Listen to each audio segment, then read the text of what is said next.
Phoenix Knight here. Welcome to the channel, and welcome to a new playthrough on the channel. With yesterday's game of Eldritch Horror and Christmas in Arkham not going much to our liking, we're going to step into a very different game today. We're going to play Mr. President, the American Presidency 2001 to 2020 from GMT Games. This game came out earlier in the year, and I wanted to give it a little bit of time before I did my own playthrough. In this game, you get dumped into the role of the President of the United States, and we'll see a little bit more of that in a minute. I do want to mention one thing before we start this video. I have not had a chance to get this game out other than starting to unbox it. It took me a couple hours to set up last night, and I almost decided I wasn't going to do this video, but as I was able to finally get everything set up, I decided we're just going to go ahead with it. I'm also going to warn you that this is going to be a very, very, very clunky video. I normally try to get games out at least once, usually like 2 to 3 times at least before a game hits the channel. This one I have not had a chance to get out at all, just because it is so big and frankly looks very intimidating. So I'm going to be in rulebooks constantly, and you'll get to see my unfettered reaction to learning this game. You'll probably occasionally hear me cuss and swear as I'm looking for a certain counter or something else that I'm trying to get a hold of. And you'll see why I try not to do these learning plays very often on the channel. But I think we're going to go ahead and jump in here. But before we get started, I do want to share one little detail that's in the box. It's a letter that is actually written as being your successor. So we'll go ahead and give this a read. To my successor, congratulations on your election and your inauguration. I hope you will find this job as fulfilling and rewarding as I did during my term in office. It won't be easy being President of the United States. I can see that just by looking at the board. It's rightly called the world's most difficult job. It can seem overwhelming when you first sit down at the resolute desk. To help start your administration, I have some suggestions. First, read the White House document titled How to Play. It was compiled by a dedicated White House transition team, your people and mine, to ease you quickly into the task of leading this nation. After reading How to Play, set up the sandbox scenario, assemble your cabinet, and grab the turn sequence flipbook. It will guide you step by step through the turn sequence on the main map, enabling you to learn by taking actions and governing. We're actually not going to be playing a sandbox scenario, because if I play the sandbox scenario, I'm probably going to end up making a 3 or 4 part video. There are several historical scenarios in the box, and we'll talk more about those in a minute, but we're going to be playing a one-turn scenario, and I'll detail that later.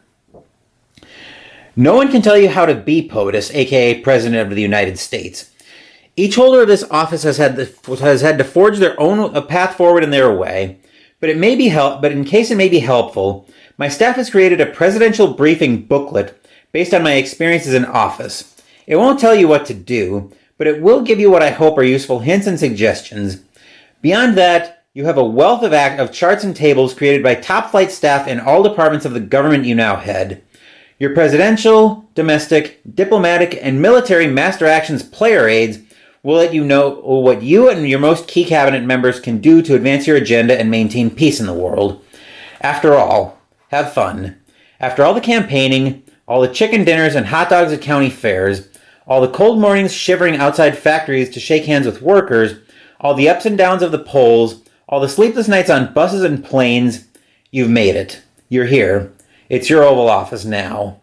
You are now the president. With best of luck, your predecessor. I thought that was a cool little detail that they included a transition letter from your predecessor to you as essentially being the successor, but as I mentioned, there are some historical scenarios in the box, and which book do I need? Scenarios book. So we're actually going to be playing Scenario 6, 2020, aka the year the world went the way of my love life. January 2020. Impeachment and a possible trial are just around the corner. Tensions with Iran are escalating. Unresolved lingering domestic issues are set to explode. The Chinese Communist Party is trying to put a lid on a suspected new virus. If it was a normal year, the strength of the economy would make your re-election chances strong. However, this is not a normal year. Victory conditions, so how we win.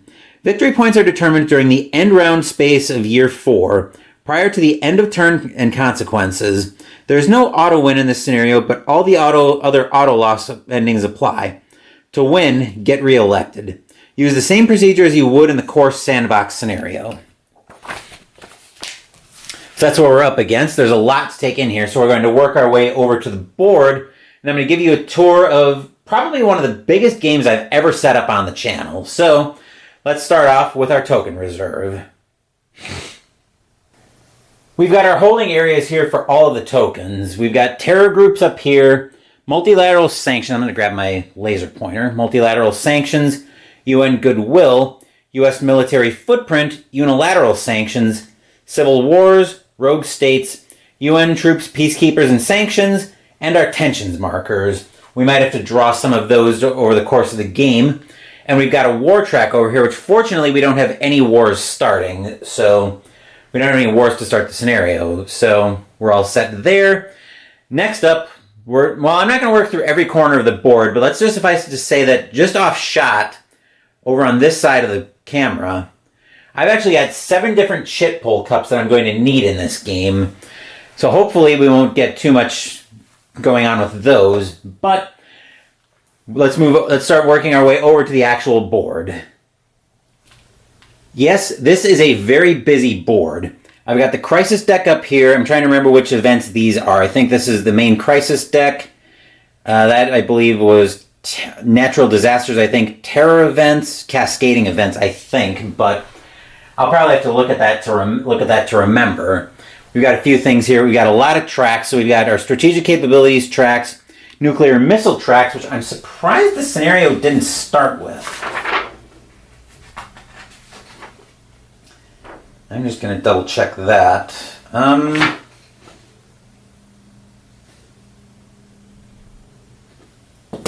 That seems a little weird.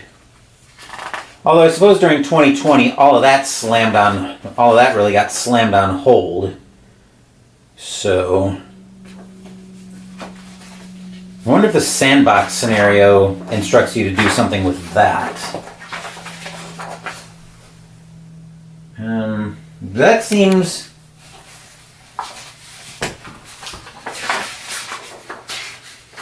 That just doesn't seem like it makes sense to me. But I got all my charts here.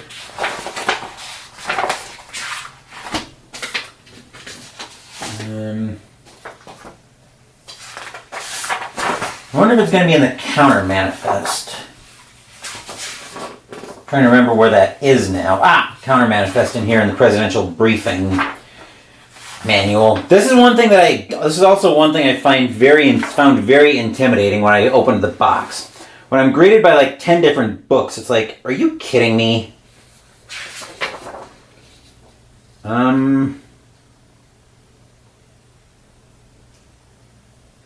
Yeah, it doesn't say anything about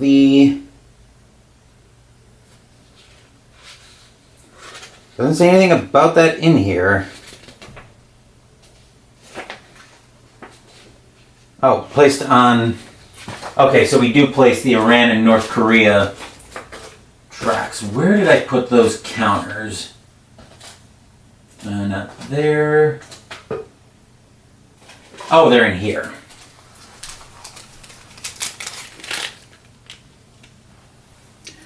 So I believe North Korea's missile program goes on 2, and Iran's goes on 2.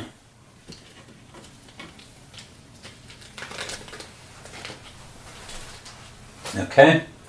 Like I said, this is going to be a very clunky playthrough, so just be aware of that. We do have a few things we can reveal while we're here, though, because I get 3, as President of the United States, I get 3 attributes. So my first attribute here, once this decides to focus, likable, +3 public appearance per turn, I believe is what that one means. There's got to be something that explains what all of these mean.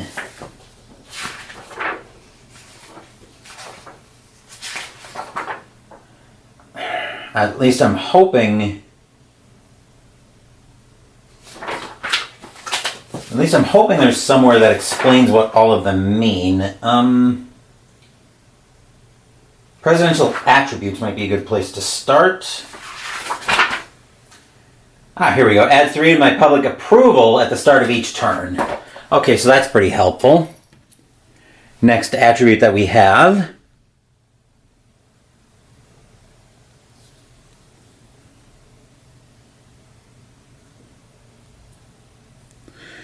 Does not want to flip for me. There we go. +1 business friendly, which is +1 adds an economy improving encounter to the U.S. State of the Economy track at the start of each turn. And my last attribute. So I'm likable, I'm friendly to business, and I'm an orator. -2 dice roll modifier for State of the Union, which is not that particularly helpful because this scenario starts on the... This scenario actually starts a little bit... Right, at the improved strategic capabilities of the U.S. special activations. So we're... No. On improved strategic capabilities. So we're actually down here. Which means we don't have State of the Union to worry about there. Alright, then we also have 2 exceptional White House resources. So our first one. Superstars on the National Security Council staff. Your National Security Council staff is filled with brilliant minds and experienced operators. Because of their skill and experience, you receive these benefits each turn, and number 1 immediately if this card is drawn from the Crisis deck during the game. During both National Focused Intelligence segments of each turn, you may use this card to perform 1 free intel gathering or Strategic Operations Force, probably raid action, with an added -1 dice roll modifier. Once per game, you may ignore or discard 1 revealed terrorism event card, placed in the exceptional White House resources box. And since I'm playing on easy difficulty for this scenario, I get 2. So my second one. Awesome Chief of Staff. We'll meet them in a second. Your White House Chief of Staff is amazing. Many longtime Washington insiders consider them the best ever. Because of your Chief of Staff's brilliance, efficiency, and influence, you receive the following benefits each turn, and number 1 immediately if this card is drawn from the Crisis deck during the game, which it won't be. Place a Cabinet Effectiveness improving counter on your Cabinet Effectiveness track, and receive 2 additional APs at the start of your turn, action points. Once per turn, you may use this card to re-roll 1 die roll that is either a check against one of the game tracks, or a roll on either the Cabinet Improvement or Cabinet Drama tables. Then we have our key cabinet officials, so our vice president on the experienced side. This would be novice, this would be experienced. My vice president is Eric Massey, which gives me +1 action, and I gotta remember what the numbers translate to. I saw it when I was setting everything up. Right, domestic, diplomatic, military. Looks like that's a rating for those. I'm sure it'll make more sense when I get into the... So 1 domestic, 0 diplomatic, 0 military. It'll probably make more sense when I get into the actual game. Then for my Chief of Staff, I've got Andy Lewis, who also gives me +1 action, presumably. One's on the board, one's across the board for my Chief of Staff. My Secretary of State is Ivan Mercer. 1 domestic, 0 diplomatic, 1 military. So he's probably not, well, he's the best Secretary of State I could get. And then my Secretary of Defense, who's on the, actually, he should be on the inexperienced side, I believe. Right? I believe it's special setup relating to... Yes. So he should be on Secretary of Defense. He should be on novice side. My Secretary of Defense is Rick Campbell, also giving me +1 action. 101. So 1 diplomatic, I believe, domestic, diplomatic, and military. Then we've got these 2 cards, which we'll come back to when we're ready to start the game. public legislation priorities. We'll bring the camera over here now, working our way through the board. Which I'm going to see if I can zoom in all the way. You still probably won't be able to read that because those priorities are very small. So we've got 5 public legislation priorities to start the scenario. Number 1 is always lingering domestic issues being set up for the 2020 scenario. The other 4 are randomly drawn. So first up, number 2 is education reform, then tax reform, then expanded military and cybersecurity. Our administration priorities that we get to choose are infrastructure upgrades, lingering domestic issues, and tax reform. Down here, we'll zoom this back out a little bit. We'll see that at the start of 2020, there was an impeachment scandal, so we're starting that in concluding scandal. This is our entire turn sequence, which some of our starting events are covering up. We'll come back to that, and I'll be going through that very, very slowly. Actually, I'll probably be going through this whole game very, very slowly. Then we can make our last stop over here, which is our various arenas of the world. So we've got, as I'm going to work my way out, we've got our public approval that starts at 44%. Then we've got our presidential prestige track, also action points there. Legacy points, which starts off at 0 for the scenario. Then we've got our various arenas where we've got some tension. We'll work from the upper left and work down to the bottom right. So first up on the continental United States, we've got our military presences there. We start off with 2 level Terror 2 groups. Lingering domestic issues starts at 2. If that ever gets down here, we just auto-lose the scenario. And we've got relations with our allies. In this case, we're close with Canada, but there's 1 tensions marker. Our tensions here is +1. I'm not sure what that means. It'll probably make more sense later. The domestic crisis is at 1 there. And we've got our military units there, which hopefully won't be relevant during the game. Looking next at the Eurozone, the tracks change a little bit, where now we add regional stability and regional alignment, which ranges from 3 to 8 on all of these tracks. Both are at 5 in the Eurozone. We're very close with the UK, but there are 2 tensions there. So our 2 tensions here, I'm just going to flip these over, are +1 and +2. Those are probably dice roll modifiers if I had to take a wild guess. Let me see if I can find something here.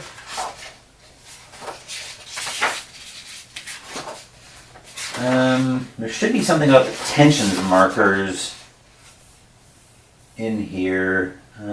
Tensions.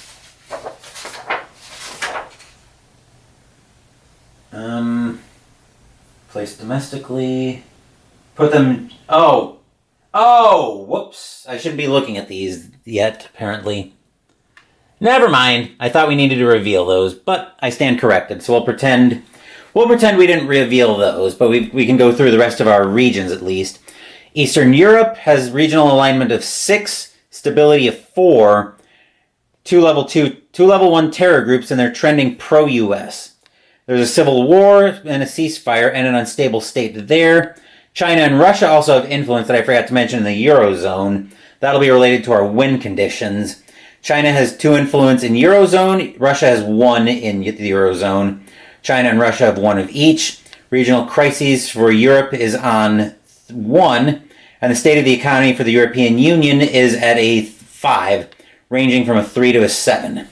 Coming back to Eastern Europe, China and Russia have 1 of each influence there. Regional crises 2. Then looking at the Russian Federation, we've got sanctions there as well. If I had to guess, we probably don't look at those either. Let me just take a look. Sanctions 34.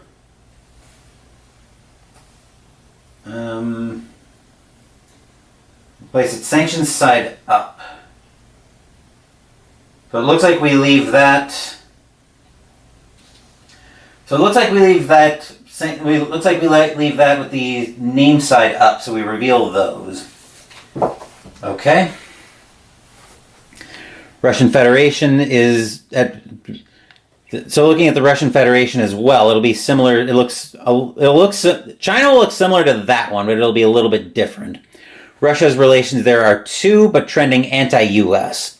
They've got multilateral and unilateral sanctions there. 3 tension markers. Russia's posture is a 2, and the state of the economy for Russia is a 4. Central America is going to look more similar to the other tracks. We've got a civil war, an unstable state, and a level 1 and 2 terror group. Regional alignment is 3, stability 2, crises 2, and they're trending anti-US.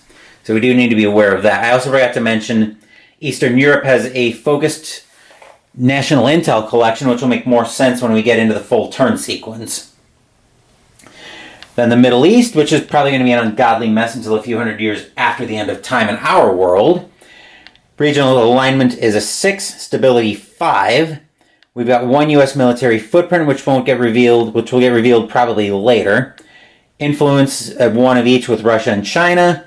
Relations are very close with Iran, with Israel with 2 tensions. Rogue state of Iran with 2 tensions there as well, and unilateral sanctions. Gulf states and Saudi Arabia are close with 2 tensions. Regional crises are at a 2. Central and South Asia, regional alignment 5, stability 4, trending pro-US. 1, 2, and 3 level terror groups. Russia and China each have 1 influence, 2 tensions close with India. Regional crisis level at 2. Then the People's Republic of China, relations with the U.S. is 2, 1 tensions marker, postures 2, and the state of their economy is a 5, so they're in recovery. Coming down to South America, regional alignment 5, stability 4, crisis levels 2. 1 and 2 terror groups, 1 of each influence from Russia and China. Africa, which is down here, 1 and 2 terror group, 1 of each influence from Russia and China. Regional alignment 5, stability 4, crises 2. 1 unstable state, 1 civil war. The Asia and Pacific is regional alignment 6, stability 5, trending pro-US. We got regional crisis levels of 1, close with Australia with 1 tensions, very close with Japan and 1 tensions. We've got tensions here with we're also close to the Republic of Korea, which is South Korea, and then North Korea is under a mess of sanctions. They've got 2 tensions markers, unilateral sanctions, multilateral sanctions, and UN sanctions. So that'll be all kinds of fun for them. So now I think we can move it back to our main up top shot and see what our 2 cascading events are to start with, and I think we're ready to get started. I can't even get the entire board in shot. This is why I normally try to play these games at least once or twice before they get on the channel, but this time we're actually going to do a full learning playthrough. So I believe we start now by revealing the 2 cascading events.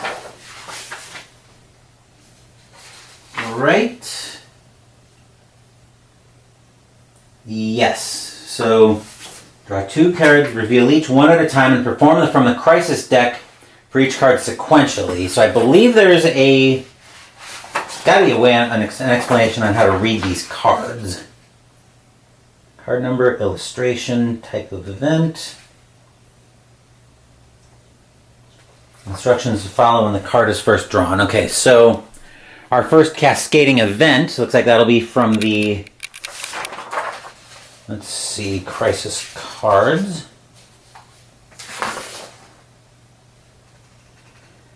Okay.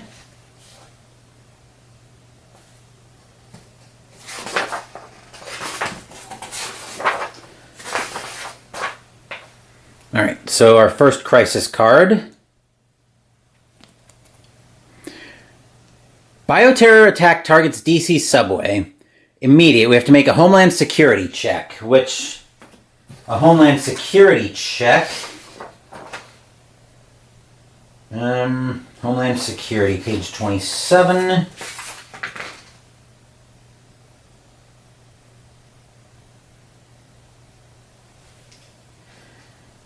Okay.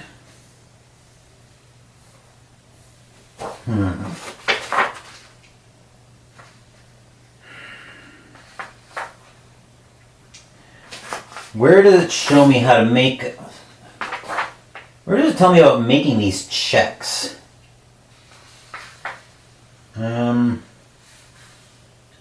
Track checks. Okay, during the game you'll often be instructed to make a check against one of the tracks in that game. If the result is equal to or less than the current rating, you've passed the check. So our Homeland Security right now is a 6, which means I need the dice tower in shot, and I need to roll a d10 against that track, which the game comes with a d10 and a d6. So I'm making a Homeland Security check, and I want to be equal to or less than a 6, which that's a 7, so we fail the check. Fail is a +2 to domestic crisis, -1 to Homeland Security. All right, so +2 to domestic crisis, which is going to put us into roll for domestic failure right away, and that's also -1 to Homeland Security, which I believe decreases that. Joy, joy. Okay. All right.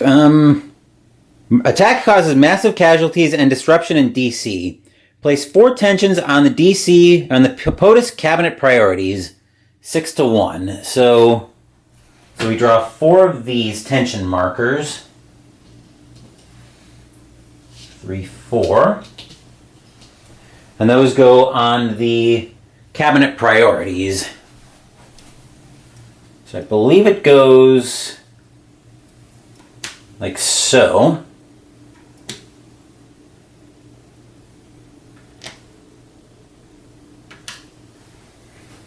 Okay.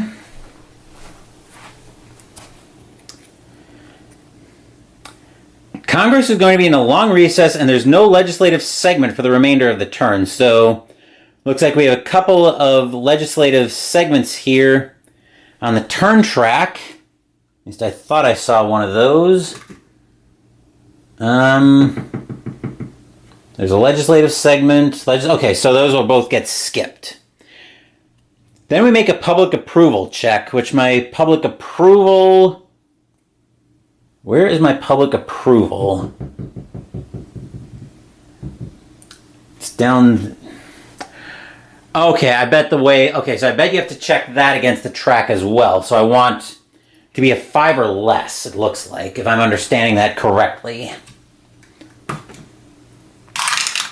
Which that's a 3, so I pass. Pass means I circle the wagon, so I get +2 public approval. Does that move me? The question is, does that move me? This is incremented by 2 points, so I think I just move up to 46% from 44. I believe. Let me see.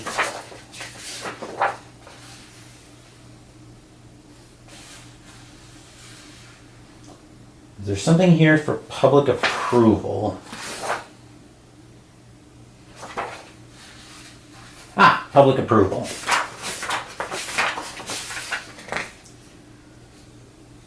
All right. Required number, raising your public approval by 2% with each box you move into. Okay, so we actually move up by 2 boxes, so now we're at 48% public approval. Then if there's a game-created rogue state on the map that you're not already at war with, you may move up to 2 U.S. Air Force units to their region and go to war. Make an initial war progress roll, except this is coming out because there's no... Because this is coming out as one of the initial cards that we get. So we have to remember that there's now going to be no legislative segment for the remainder of the turn. And where did this go? For each card sequentially and place into the 2 space on the playmat. So that goes there, and our next cascading event is terror attacks strike Western European capitals. Looks like from the... As if it's from the Crisis deck. Place a level 2 terror group and +1 regional crisis in the Eurozone. So we get a level 2 terror group. Oh, we gotta check for domestic failure already. And +1 to the regional crisis level, which will then we'll get seeded with the. Then we'll add the event. Then we'll put event card number 37 onto the 2 space without playing its effects. So we won't worry about that. But I've got to see what the domestic crisis level, what the roll for domestic failure means.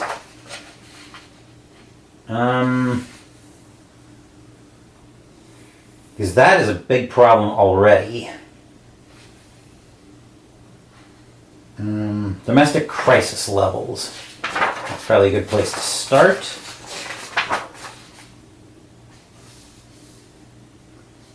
Roll on the D10. Roll on the domestic failure chart in the domestic charts booklet. So now we got to find the domestic charts booklet. Here we go. D10 domestic failure, which is on page 11. Well, this is a good chart. So this is what we're rolling on. Fun. Okay. So now we roll on this. Let's see, anytime you roll for domestic failure, immediately do the following. Increase the lingering domestic issues by 1. Roll a d10 and apply the effects immediately. So it looks like we have a +2 modifier on the roll, if I'm understanding that correctly. Let me look there. I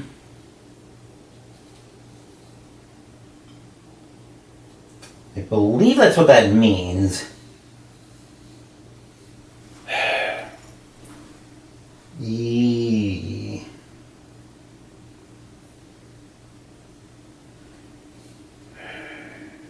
Okay. The number in the is a dice roll for all. Okay, so that's a die roll for modifier for all addressed domestic crisis master action. So I don't need that here. I just make a roll here. A 3 means the U.S. public is displeased but is willing to put this in the past and move on. So I lose 1 public approval, which brings me back to 46%. And then I believe we established that I advance that back to, right? I advance that back to 1, I think. Yes, move the domestic crisis counter back to 1 on the domestic crisis level. Okay. So when you hit the major crisis, we'll be rolling on the, there's probably like a world diplomatic chart, so we'll be rolling on that if any of the regional major crises hit that level, we'll be rolling on that chart. Okay. That makes at least a little bit of sense. But I think we're all set to get into this game. So let's just give this a go and see what happens. I'm going to be living in rulebooks a lot this game. So bear with me, this is going to be very rough. And I think I'm going to bring the camera back here, and what I'll do is we'll start here, as we'll come back here to kind of set up where the turn, or the current part of the turn is going. So let's jump into this game.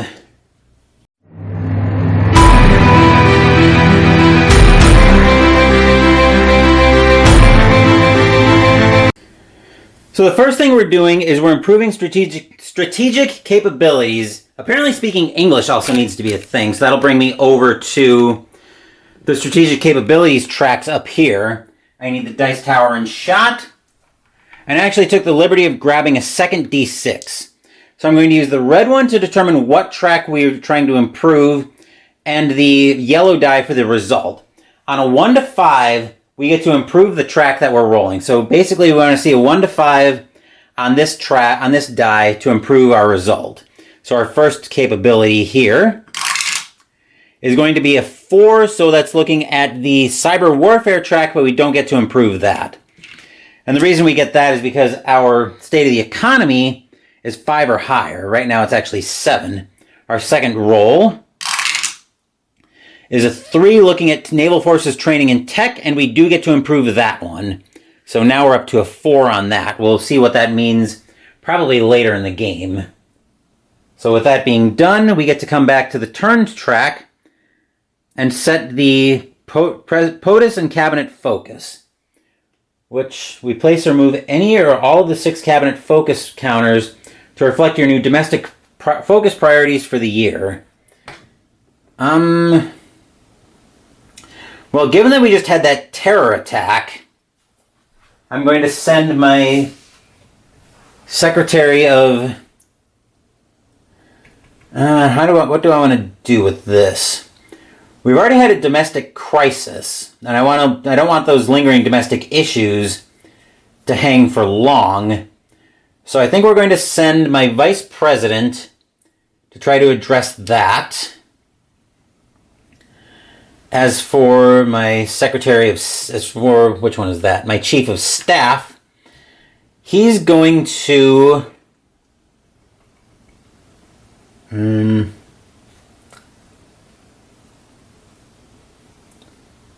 Okay.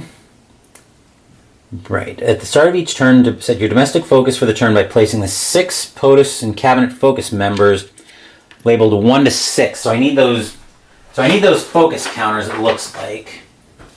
Where are they? Ah, here we go.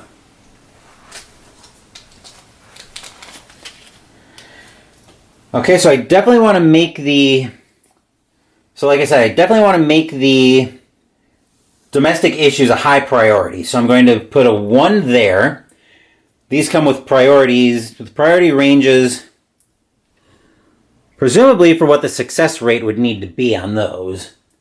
So I'm making domestic crises first. I want to make Homeland Security a pretty big priority as well. For my third priority, we'll make that priority 3. I always want to keep the economy strong, so I'm going to make that priority 4. We'll make relations with Congress a priority as well, and then our lowest priority will be cabinet effectiveness. And then we have 1 action. Okay, if there are any tensions in the cabinet focus area, which there is 1, so we get to remove 1. And we'll remove that 1. And then if there are any remaining tensions, tension counters, place them all next to your focus and priority counters, starting with priority 6 and 5. So that one goes priority 6, then 5, then 4. So we're all set there. Then we have an action for the President of the United States and each cabinet member. Okay. So the actions I can take are on the various charts. And one thing I definitely want to try to do is I want to keep an eye on those domestic issues. So we're going to... The domestic crisis level is at 0, so we actually can't take that. Resolve domestic crises. That's probably a pretty good action to take right now, given that we already had one, and I want to make sure we have a chance to address those lingering domestic issues. Because remember, if we get down to the auto loss level, then the game just ends in an auto loss. So I'm going to address a domestic crisis. And since I am playing an easier game, I'm going to use a -1 die roll modifier. Make a cabinet effectiveness check on a D18? That seems like it should be a D10. I have trouble believing that D18 isn't a typo. That just does not seem right to me at all.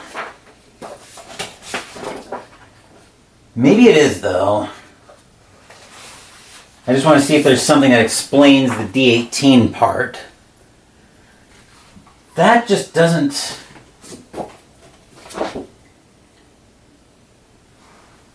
How do you even roll a D18? Because you have... All you get in the box is a D10 and a D6. So it would almost have to be a... Is there like a terminology chart in here or something?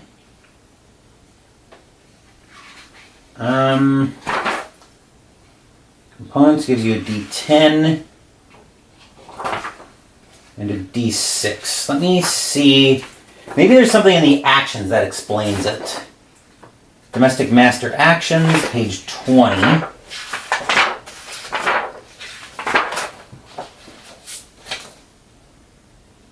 Okay, that's the Domestic Arena.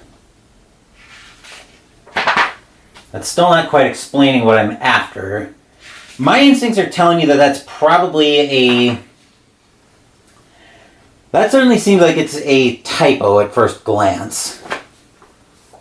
I'm going to go with that being a D10 that you're supposed to roll on that. So I want to address... So I'm going to have the president address a... So I'm going to address this domestic crisis, which will be a cabinet effectiveness check.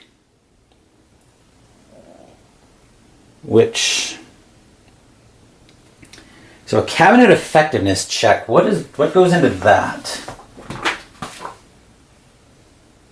Cabinet effectiveness track. So where's the track for cabinet effectiveness? That's page 17. Okay, so use the large when you're instructed on a D10. Okay, so that does... So once again, I want to be equal to or less than that. So that's a cabinet effectiveness track for a D10, and I want to be at a 5. I'm using a -1 dice roll modifier. That's a 6, which modifies to a 5, so we just barely passed that, which means since I passed that, I get to reduce the domestic crisis track by 1 down to 0, so +1 presidential approval. That is... Okay, so that's the president's action. Now for the vice president, he's going to address the lingering domestic issues. So we're going to make another... So we're going to make another cabinet effectiveness check. Once again, we're using a -1 dice roll modifier, which means we would get to decrease the lingering domestic issue track by 1 box if we pass the die roll. I'm jarring the camera like crazy here. 3, which means we get to decrease that by 1. And +3 public approval. So 1, 2, 3. That's the vice president's action. He has to take 2 actions, actually.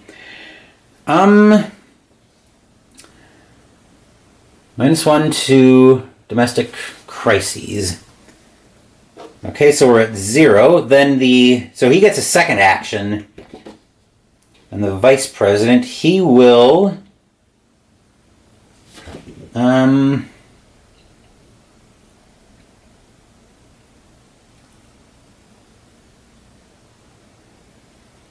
He's going to try to encourage bipartisanship in Congress. Actually, we're not going to be doing the legislative segments this turn, so that's kind of stupid. Let's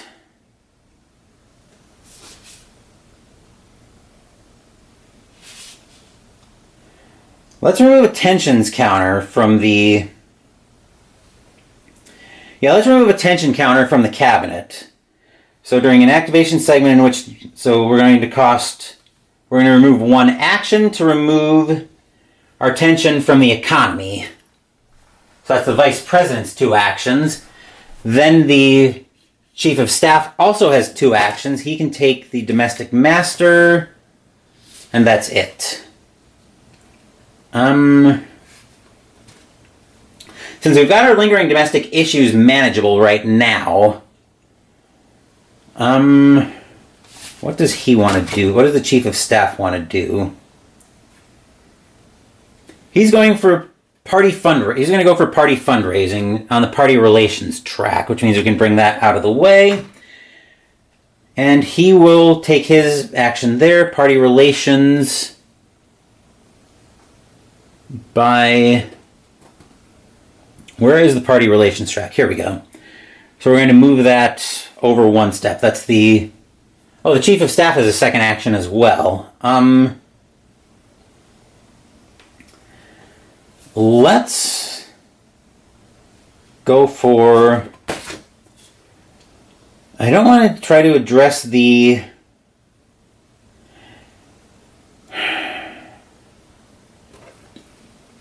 What does he want to do for his second action? I might just end up forfeiting his second action, actually. So yeah, I think we're going to forfeit Andy Lewis's second action. Ivan Mercer, as Secretary of State, has options with the diplomacy. Let's send Ivan to... Where do we want to send him to?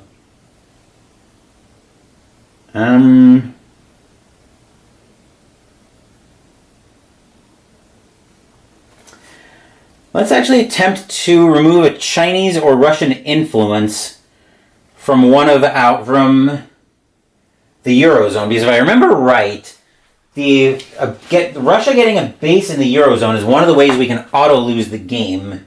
Actually, it's Eastern Europe where we need that, but I want to see if I can take some of China's influence out. So I'm going to send Ivan to the Eurozone to see if I can get rid of a Chinese influence there. So one action.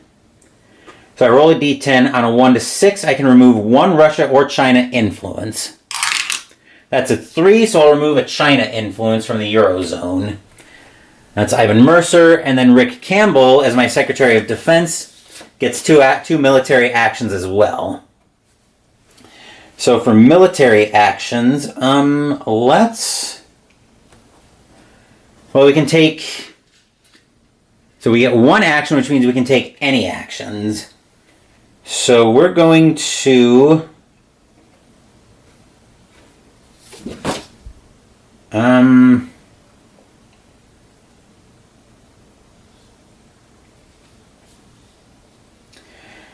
Let's actually send military professionals. Where do we have a civil war right now? Do we have any civil wars active? We do in Africa. So I think we're going to use military professionals in Africa to try to treat disease, build schools, yada, yada, yada. Improving my alignment and trying to reduce the level of crisis. So there's a civil war in Africa, which means I'm going to roll a d10 with a +1 modifier. His military rating is, I believe that's a 0, unfortunately. Military? No, it's a 1 actually. So this is going to be a net -1 because we're using the easier modifier. So this is on Africa. 8, which is -1, is a 7. So we have -1 to regional crises in the region. So that goes down to 1. And then he gets another action, does Rick. We will...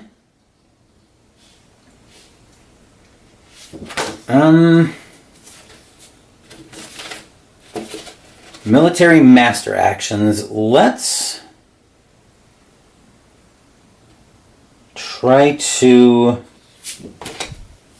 Is there another civil war going on right now? There is not. And we already did one in Africa. We could just try to destroy or diminish one of the terror groups in the continental United States.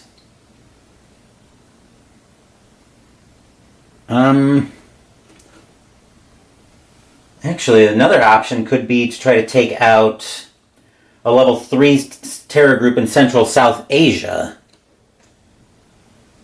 From a Special Operations Forces raid on a target group in a region. Must be in the target fixed box on the intel track, which is not there. So we can't do that. Okay, so we're actually going to direct intel gathering ops against 2 different terror groups. We're using Rick Campbell's other action. So we're going to select 2 terror groups. We're going to select the level 3 in Central South Asia first, and we'll roll a d10. With a, I believe there was not an advisor's. There is an advisor's counter there. -1 if there's a focus, but there's not. So we succeed, which means we get to place that counter in the gathering box, so we have to move it. So basically we have to take that action 3 times to be able to move that over. Then we're going to target target one of the level 2 groups in the continental United States. So this is once again going to be a net minus. This is going to be a net minus 2, a net minus 1 because of the easier game we're playing. That's a 1, so we'll move that into the gathering, which means that's done. So now we advance the current U.S. action to either China or Russia acts. So we'll be rolling on the... All right, so we'll be rolling on the... So we'll be rolling a D10 here. If this is the activation phase, roll a D10 and determine which country acts. Presumably the other one will act when we get down to activation phase 3. So we'll roll here on a 1 to 5, Russia will act. On a 6 to 10, China will act. That's a 4, so Russia will act, which means we'll be consulting the Russia action chart. Where is that chart? Actually, probably the World Peer Russia Act. Okay, so Russia acts. All right, so we determine if Russia has a victory and the player auto loses, which they don't. Russia has not. Russia doesn't have a base in Eastern Europe. Total of 9 or more influence Russia counters on the map. A base counts as 3 influence for this purpose. Russia right now has 1, 2, 3, 4, 5. Wait, 1, 2, 3, 4, 5, 6 counters on the map. So they don't have that. And either Eurozone stability is less than 5, which right now it's 5, or either NATO or UK have relations worse than very close, so they don't. When you draw the Russia acts 2 crisis chits, okay? So posture changes in results. To determine whether Russia's posture changes, flip all tensions on Russia, total their values, and then resolve the first condition that applies. So looks like we flip everything on Russia, no effect, +1, and +1. So they're at posture 2, and the sum of the flipped tensions is 0 to 1, which it's 2, and relations with the US are 2 right now. Decrease posture to 1. Posture is 2, and the sum of the flipped counters is... Okay, so it looks like nothing happens. If the sum of the counters is... Okay, so we're currently at posture 2, and the sum was 2. So it doesn't look like we do anything there. Based on the sums, Russia's relationship with the US may be affected as follows. If the sum of the counters is 0 or 1, which it's not, for every increment of 5 in the sum of the tensions values, place 1 trending anti-US. It's only 2. Then immediately, before you perform any other actions, remove all the tension counters on Russia and redraw half of them, rounded up. So we draw 2 new tension counters. So we'll shuffle those back up.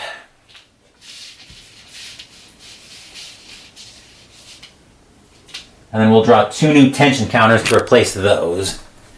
And before I forget, I'm going to find the Russia acted in here. Here it is. And place that here. Okay, improve strategic capabilities. So they're going to be making 3. So they're going to be making 3 strategic capabilities checks, which means we'll roll those the exact same way that we rolled for the US earlier. And actually, before we roll for these, I need to take a small break. All right, so areas. So the following hierarchy. Roll a D10. Okay, so advance areas in which Russia trails the U.S. by 2 or more. There are none. Oh no, there's naval forces in training where they trail by at least 2. Actually, there's 2 where they trail. So we'll roll. Okay, here's how we'll do this. We'll use the red D10, if I can ever keep hold of it, to determine which track they're going to try to roll for, because there are 2 where they trail by 2, and then this will determine the actual result, which will be a 1 to 5 because they're at posture 2. So odds on the red die we're going to attempt to improve naval forces. Evens we're going to attempt to improve strategic recon. And then the yellow die will be the actual result. So odds we're trying to improve naval forces training in tech. That means we fail. Second roll. Evens means we're trying to attempt to improve this one. Attempt to improve strategic recon. That one succeeds. So now we'll only need the red D10, which means we're trying to improve naval forces training in tech, which also fails. So we've placed a counter there to remind us that Russia acted, which means we're back to we're back to 3 actions again. All right, so that's any 3 actions? Yes. All right, so I would like to try to relieve some of those tensions with Russia if I can. I definitely want to keep the... All right, so we need to... Actually, I'd like to try to improve relations with NATO. So I think for that... Attempt to improve... Is there a way to improve relations? There is... not.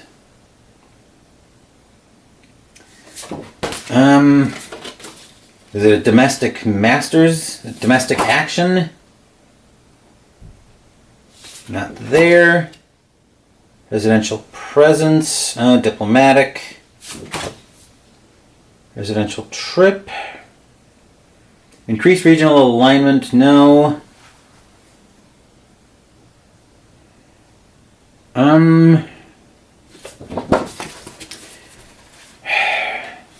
Oh, wait, wasn't there... I thought I saw something here to attempt to alleviate tensions. Okay, that's from the POTUS cabinet focus.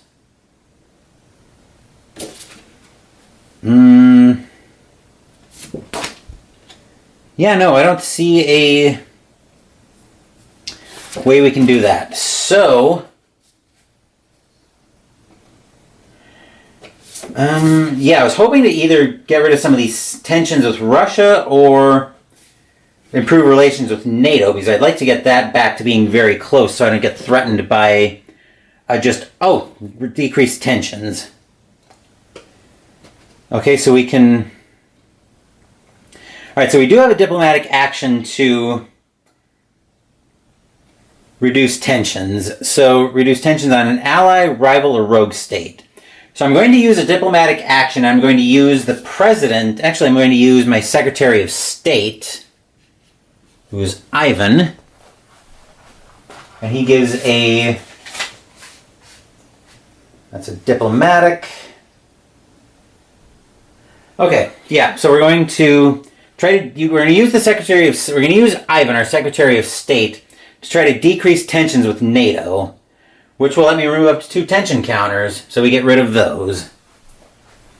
I still would like to get that back to being very close. Actually, we can use him to try to reduce tensions with Russia as well, which I think we will try to do that. So we get to modify by a net -2. Actually, this is going to be a net -1 because we've got an easier plus -1 for diplomatic rating of my Secretary of State, +1 for rating on China or Russia's relations with the U.S., which is actually a +1. So we're netting -1 here.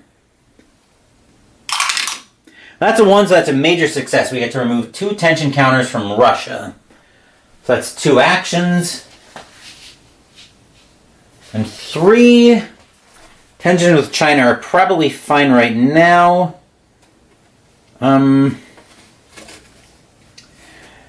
Let's... do I want to keep working on that intel, on those terror groups in Central and South Asia?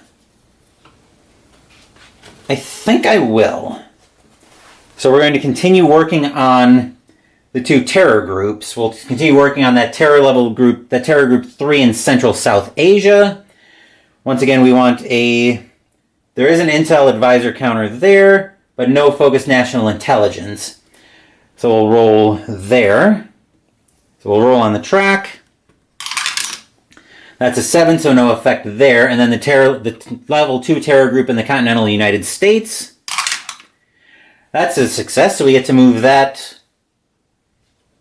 to the located track. So now we have to draw one crisis chit from the crisis chit cup. And this is where I have 7 chit cups and I need to figure out which one I need. This one. So I'll pull one of these out. That's the one we'll pull out, and we'll find good times, which I'm presuming is something good to come out early. Let's see, there was somewhere I had crisis chits explained to me. And what each of them translated to. At least I thought there was. Page 13, crisis chits. So this good times one. Wait, that wasn't here.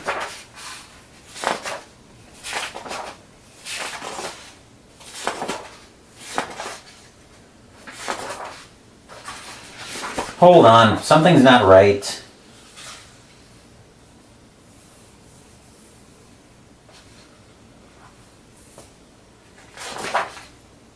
It's probably under Draw Crisis Chits, page 8.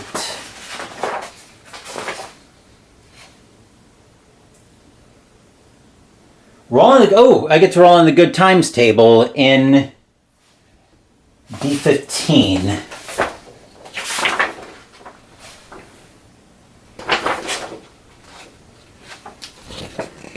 So now I get to roll on this table, and we'll see what happens here. That's a 9, so I get to hit the links. Take an afternoon off at a local country club. Invite a leader from the opposition party to join you. Play for $1 per hole and let him or her win, but just barely. Pay the $2 you owe promptly. Swap stories about your kids over hot dogs in the clubhouse. Agree that mosquitoes suck. Yeah, mosquitoes can all die in a fire as far as I'm concerned. Improve bipartisan cooperation by 1 box and +1 to your relations with Congress. So bipartisan cooperation by 1 and +1 to my relations with Congress. Nice. And then we didn't have plus to crisis chits, so we don't have to draw again. And now ally and rogue group acts. Randomly draw one of the 4 ally chits to determine which group of allies or rogue states acts. So we're going to put these together.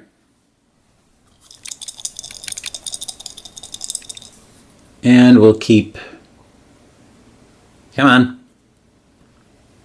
There we go. All right, we'll put those back. And I think the crisis chit goes back in the crisis chit cup. At least I'm going to rule that it does. And we've got allies and rogues in group D. Okay, so refer to the ally and rogue nation action chart in 1 to 4. So this is group D.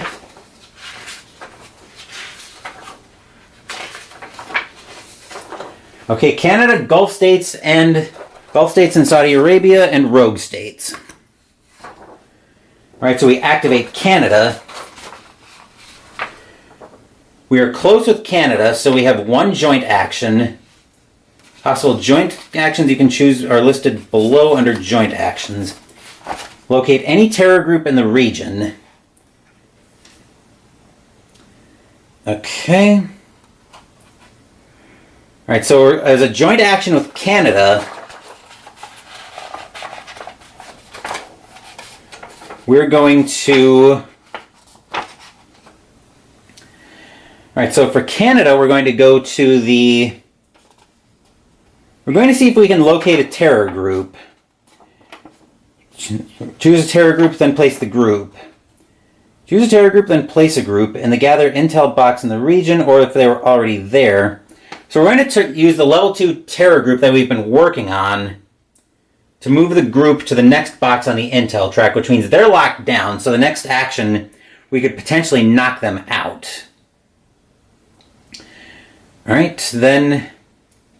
Okay, if the ally has must choose yada yada yada, we don't have that. When finished with joint actions, flip over all tensions to reduce their values. So we have +1 there. We'll make a unilateral action roll referring to Canada's unilateral action table. So including the sum of tensions modifiers, so this roll is a +1 on the Canada unilateral action table. We'll put that dice tower there. 2 + 1 is 3, is going to be an aid. Decrease regional crises by one box in the Eurozone, Central or South America, or domestic crisis by 1 in the continental United States. So we have to decrease regional crises by 1 in the Eurozone, Central or South America. I think we're going to take it down in the Eurozone. Okay, apply the results, then remove all of Canada's flipped tensions counters and replace with half rounded down. So we actually don't have to draw for any tension counters. Just checking my email and such here, just make sure there are no surprises going on here. Okay. I'll reshuffle the tension counters.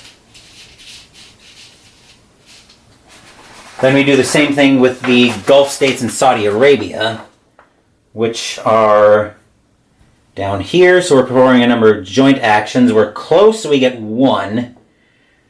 Let's do the same thing with going for the intel.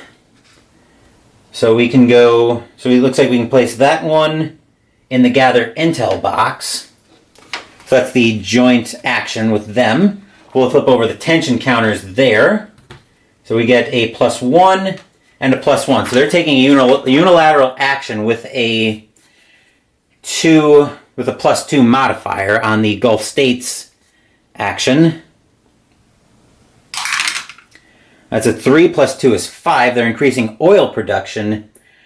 Add economy improving to US, Eurozone, and China. And worsening, so we're on this chart. 3 + 2 is 5, so we're increasing oil production. Add economy improving to the US, Eurozone, and China. Add worsening to Russia. So here's my economy improving.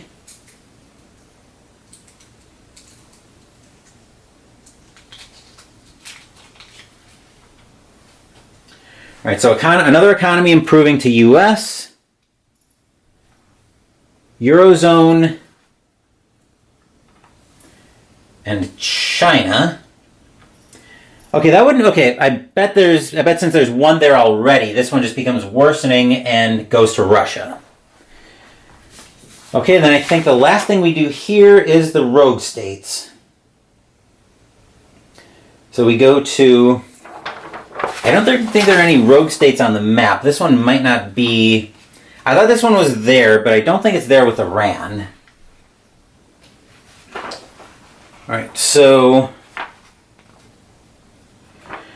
Yeah, I don't think we have an existing. Hold on, let me just double check the scenario setup for.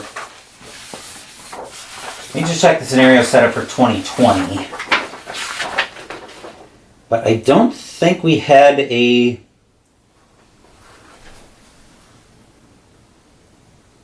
Iran Rogue State box. I think that kind of confused me a little bit when I was setting up. But it doesn't look like we have a. Yeah, I don't think we have a rogue state other than just Iran. So where did I put the. Oh, here it is.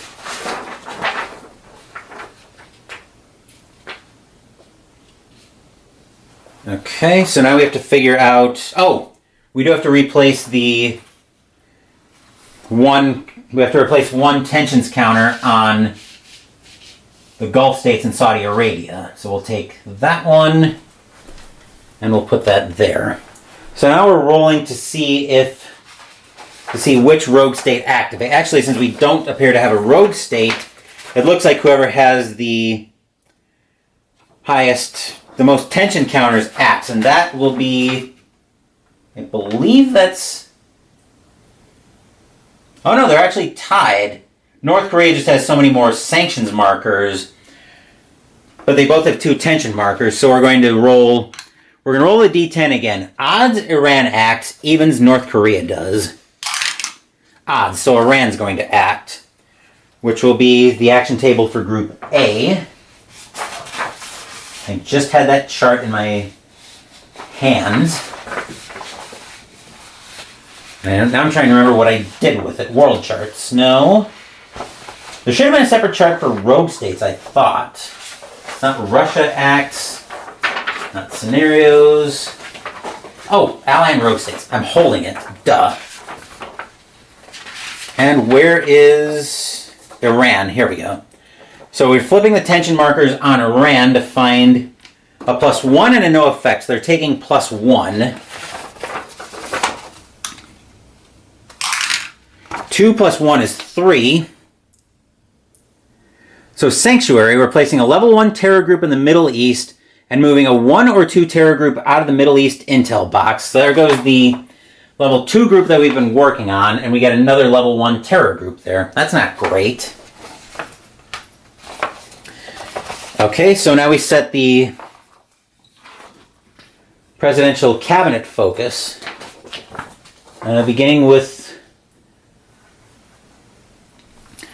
Okay, so now we're checking on the focus, on the POTUS and cabinet focus, beginning with priority 6 and continuing to 5 and so on. So 6 has a tensions marker, which means we don't roll for that. 5 means we don't either. 4 needs a 1 to 3 on a d6? Yes. That's a 3, so we place an improving economy, but there's 1 there already. Priority 3 is public and press relations. Either +3 to public approval or +1 to public approval and +1 to media relations on a 1 to 3, which is a 1. So I'm going to take the 1 to public approval, which brings me up to 56%, and +1 to media relations. Then on Homeland Security, I get a 4 there, so I do succeed. I can decrease a terror group in the U.S. by 1 level. I'll decrease the level 2 terror group by 1 level. Then on address domestic crises, I need a 1 to 5, which that's a 4, so I have -1 to domestic crises, but since it's already 0, I get 2 presidential action points, which I have a total of 22 now that I can spend. So I think that's it for there, which means we advance to this action, which means we're on -1 box media relations. So the media relations I just improved get regressed again right away, which is unfortunate. Then I can perform 2 domestic actions, which is the president or the Secretary of State. Here's domestic. My lingering domestic issues are pretty low right now. Actually, we could probably continue dealing with that because I don't want that to turn into a big problem. I could try improving relations with Congress, which, let's see, these are domestic actions. Where are my party relations? I was not paying attention to that earlier. Party relations.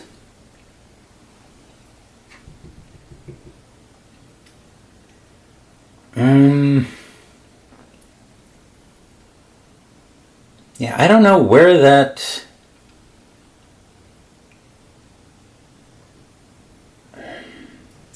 Oh, party relations are down here. Duh. So I actually don't need to improve my party relations right now. Track a terror target in the continental United States. I could try to raid a target, which Actually, before we do that, I'm going to change my battery. I think I am going to try to take out this, since this is during the domestic segment, I'm going to try to take out this, we'll bring it over here so you can see. It might be hard to see from here, but once I find my laser pointer, there is a level 2 terror group in the continental United States, and I am going to try to take it out.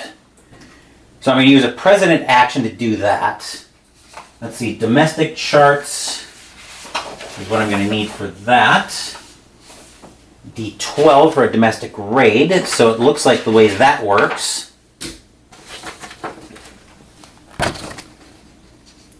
is I'm rolling a D10, and I get -1 if my homeland rating is 6+, which it's not. Homeland security is my number 2 focus, so I don't get that. And I'm using the level 1 for -1 for easier for a new player. So I'm rolling a D10 with a -1, the -1 dice roll modifier. Let me grab my red D10. So this is a -1, which is a 9 -1 is an 8. Terrors are alerted and moved at the 11th hour. Mission recalled without publicity. Move the terror group to the locating target box on the U.S. intel track. That's not great. And what am I doing next? I've got another domestic action that I can take, and well, since that biffed, I'm going to try to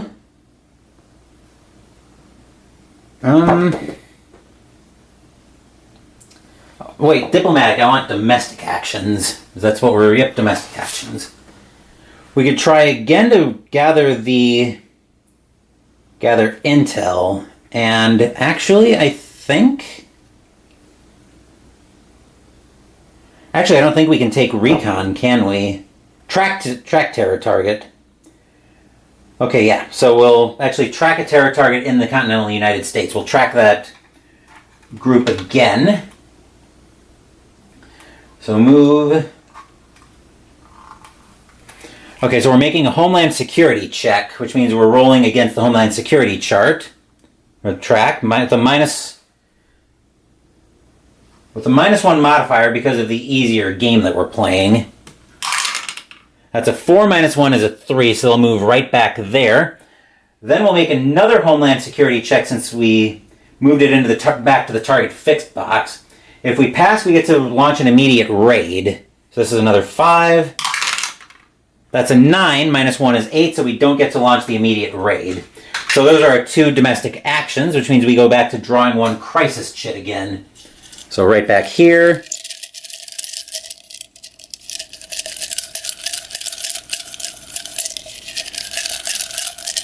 This time we pull out.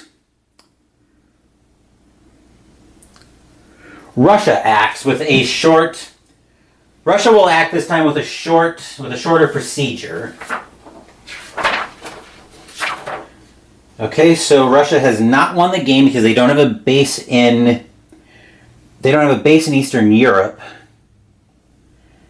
We just drew the Russia acts chit. So this is a minor activation, which you skip down to the remaining action hierarchy and only perform 2 actions. So, okay. So we're making 2 cyber attacks, which will be... Is there a cyber attacks table in here? Of course not. Oh, yes, there is actually. Okay, so they are making a cyber attack. So they're making 3 attacks since they're on... So they're making 3 attacks since they're on posture 2. We'll bring the dice tower back in shot. We'll put it right there. We use the red D10 to determine the target, and the yellow to determine the result. So there's our first target, or first attack. A 5 means they're targeting EU cohesion, and a 9 is... So dice roll...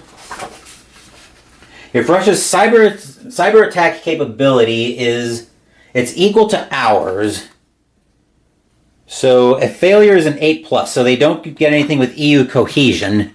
Next attack is targeting, this time they're targeting U.S. relationship with European allies. 8's also a whiff. And the last one for them, targeting U.S. political cohesion and also whiffing on that. I believe zeros get treated as 10s. All right, so that's it for Russia's cyber attacks, and then they roll a d10 from the remaining 1 to 10 list of actions. So where is...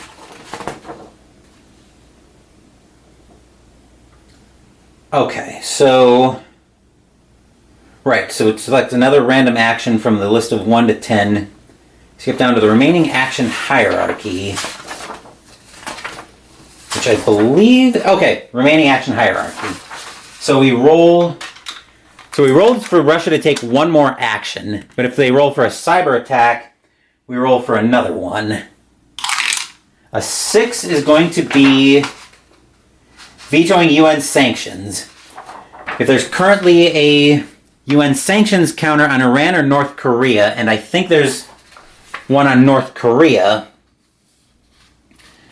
Russia attempts to help. Russia vetoes the renewal. Remove the UN sanctions counter from Iran.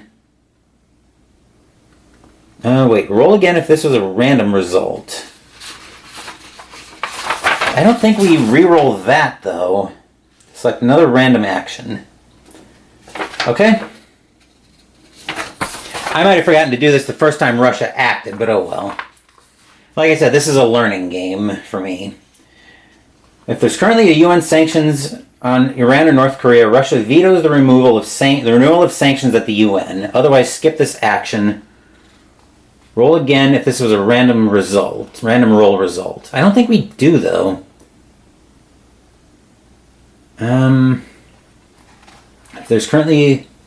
Roll again if this was a random roll result. It doesn't say anything about... I think you actually go through with it, so I think you remove the UN sanctions from North Korea. So they did their cyber attacks, and then they did one more action. So it looks like Russia's all done with the crisis chit. Which means that goes back in there. We'll give that a quick mix-up. And then we go to our focused national intelligence segment. Which, remember, we skipped the legislative segment because one of our event cards...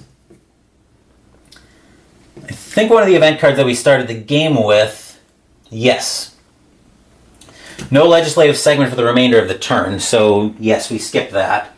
And perform focused national intelligence. We have superstars on the National Security Council staff. We may use this card to perform one free intel or special operations forces raid action with an added -1 dice roll modifier, which I don't think we're going to use. Roll for each region that has a focused national intelligence counter. So we've got one on Eastern Europe, which will be a D10. So for Eastern Europe, that'll be a 1. Do we have any -1 modifiers? Strategic recon and intel gathering is higher than both Russia and China's, which it is. -1 of cybersecurity strategic capability is higher than both. It is not. +1 if either Russia or China has an influence counter in the region.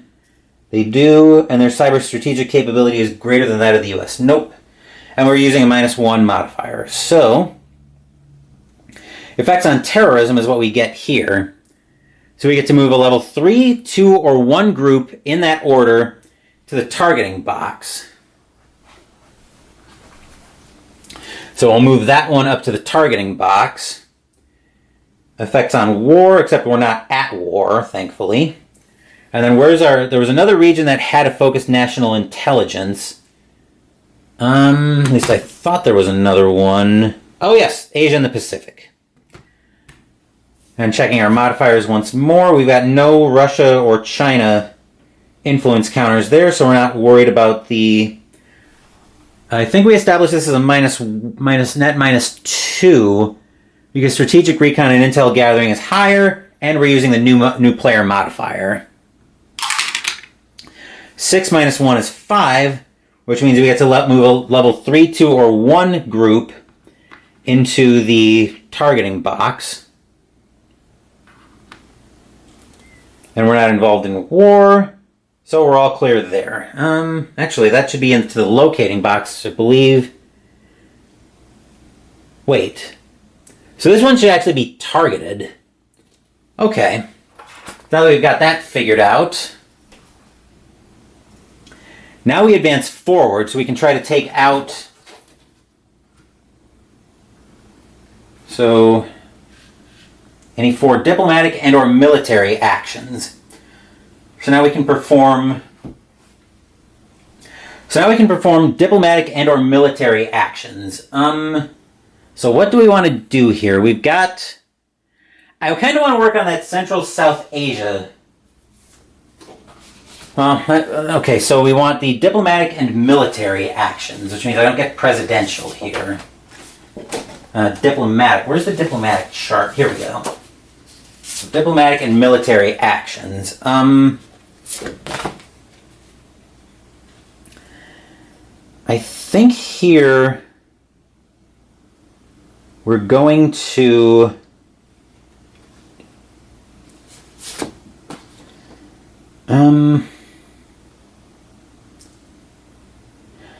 I think we're going to try to take out that level 2 terror group again. So we're going to... So we're back to the Special Operations Force table on WM2, which is this one right here. Okay, Special Action Forces raid chart. Actually, we don't have that, I don't think.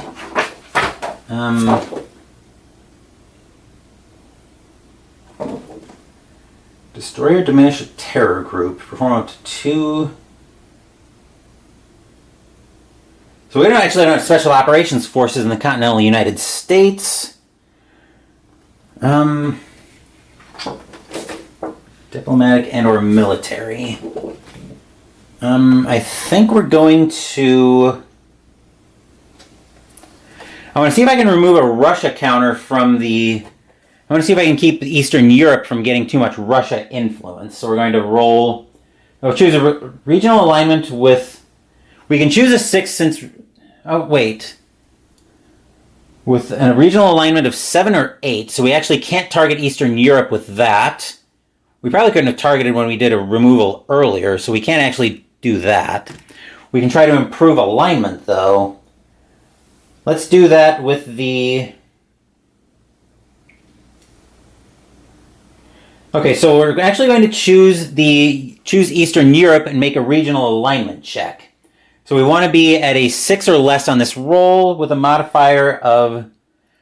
with a net modifier of -1, because the Secretary of State's modifier is going to get canceled out by the fact that there's Russia and China influence there.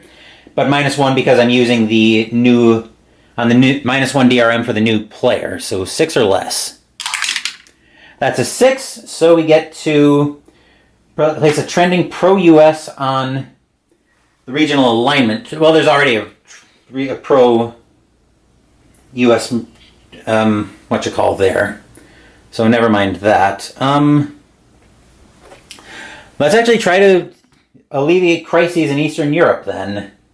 We'll use the same modifier. Actually, we've got a -1. Another -1 since... Oh, no. No -1 since stability is not 6 or higher. This will be a net -2, then. 1, which means a major success. We get to decrease regional crises by 2 boxes.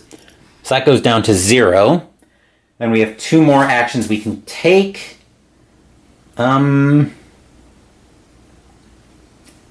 Let's go for... Yeah, I think we can take a raid or strike on a terror group. So we can perform 2 drone strikes. So we can perform a drone strike against the... Actually, Special Operations Forces group raid. Yep, we can initiate... Looks like we can initiate a raid against the... against that level 2 terror group, so... Yeah. Okay, we've got a -1 modifier of... So we've got a modifier of... Looks like we've got a -1 modifier for an easy roll, for an easier game. 4 minus 1 is a 3. Success, we decrease the terror group by 1 level and move the terror group back to gathering box on the intel track. So that's a level 1. Back to gathering, that's 3. And 4... I feel like domestic issues are kind of under control at the moment, so I think here, this is, diplomatic. Why do I keep grabbing the domestic chart? Diplomatic, we're going to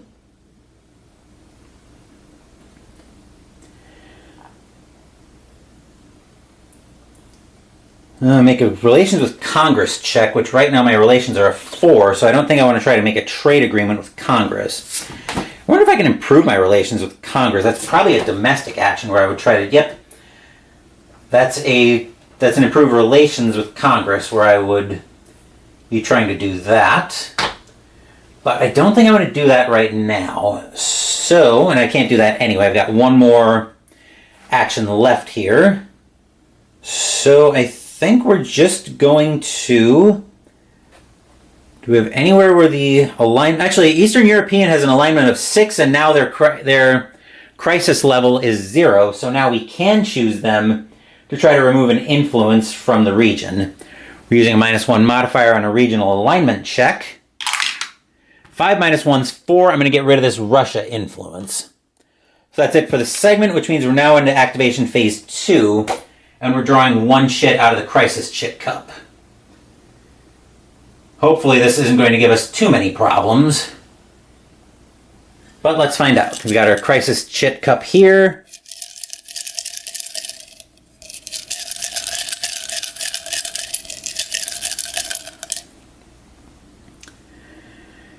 Oh, I didn't see that there was a plus on the good times chit, so we actually had to draw again. But we've got a random regional crisis. So presumably we roll for that. So presumably we roll based on the result at the top.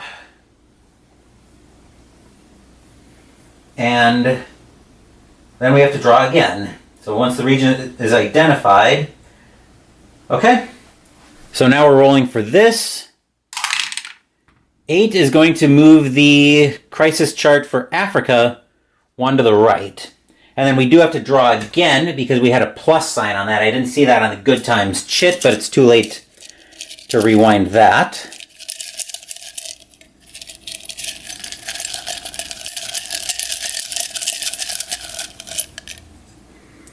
Right, now we're drawing crisis cards. Looks like we just draw 1 card.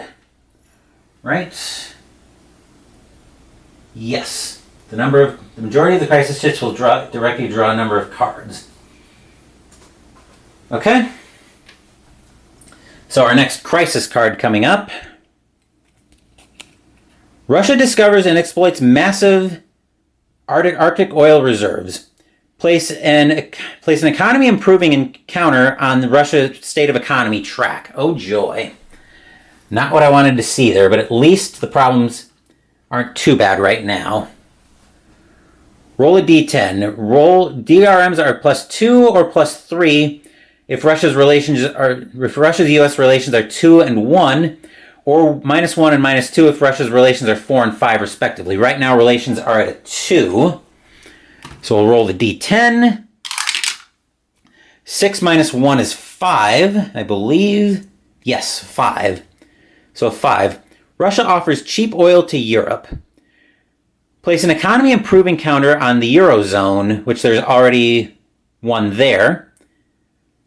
And place a Russia influence in both Eurozone and Eastern Europe. So we just got rid of that Russia influence in Eastern Europe. Remove 2 tension counters from Russia, NATO, and the UK. So that gets rid of the 2 tension encounters from the UK. We'll shuffle those back up.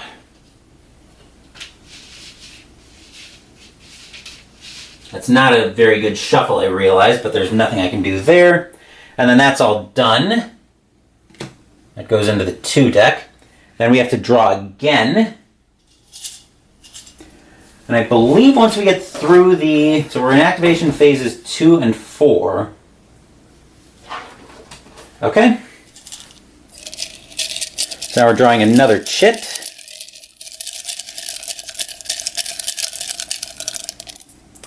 And this time we're drawing 2 crisis cards. How fun. At least the action will be over, even though there's another plus there. So our next crisis card. Renewed outsourcing drives up unemployment. +1 domestic crisis. -1 public approval.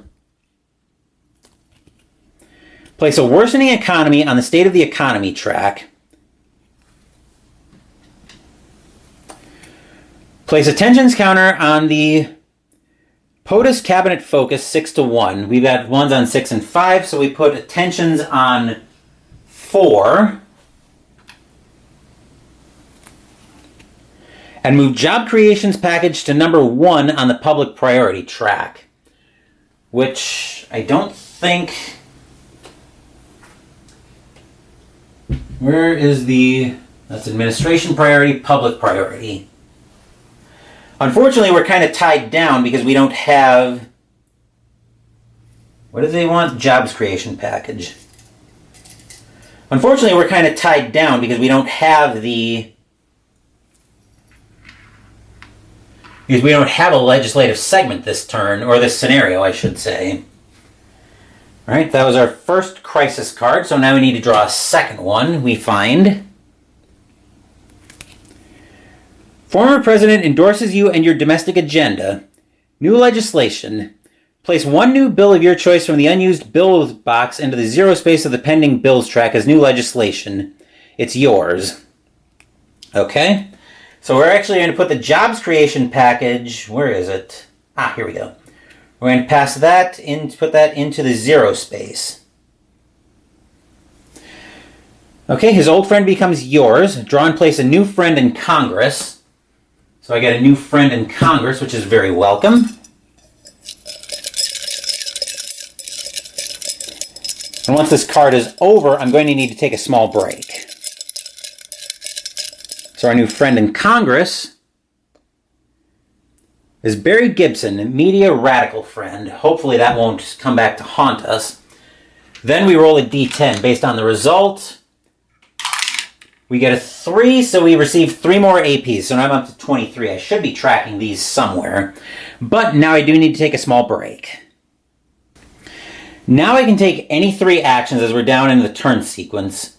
And what's the core support check? Adjust your public approval according to your core support. Move it up or down equal to your public rate. Okay. Well, I get to take any 3 actions. So I think one thing I would like to do, if I can, is try to...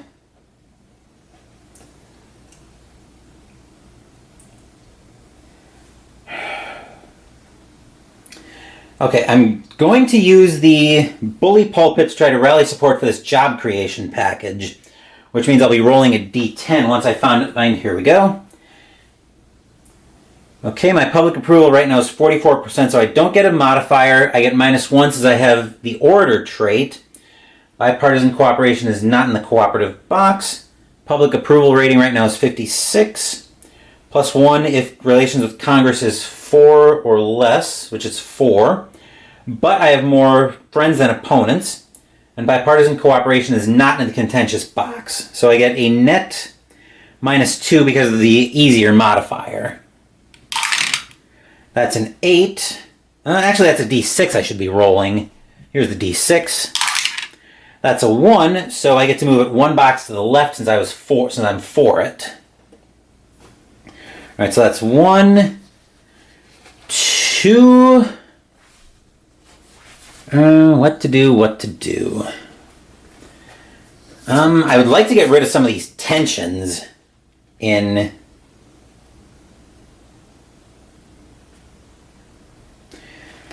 Yeah, I'm going to take a... I'm going to see if I can get rid of some of these, not tensions. Oh, the tensions in the POTUS cabinet focus. That's where I want to get rid of some of the tensions. We'll take an action, and I'll spend 1 AP to go down to 22 to let me remove these 2 tension markers. So those 2 are gone. Then I will also try to encourage bipartisanship in Congress, rolling a D6 along with spending an AP going down to 21. That's a 4. I didn't have moderate, but I do have the -1 from easy, or from... I do have the -1 from easier game, so no effect there. So that was 3 actions. That was, I think, 3 actions. I took 1 to... What did I take my first action to do? I know I took 1 to... I just took 1 to remove the POTUS cabinet focus. I think I took 1... Oh! These should have been gone, and I should have redrawn 1 for Iran. We'll take that one. I don't even remember what my first action was. I know just... Oh! I think it was advancing... Trying to use the bully pulpit to advance the job creation package. Then remove tension from the POTUS. Then I kind of want to try to improve my alignment in Central America. Yeah. Let's try to improve the alignment there. So I'll make a regional alignment. Oh, that's what it is. It's talking about the checks. Regional alignment check there is a 5. I have a -1. I have a net -1 because my Secretary of State has -1 as 1. Plus a 1 for Russia or China having an influence, and 1 for the easier game. So net -1. Which that's a cocked die. That's a 7, so no effect there.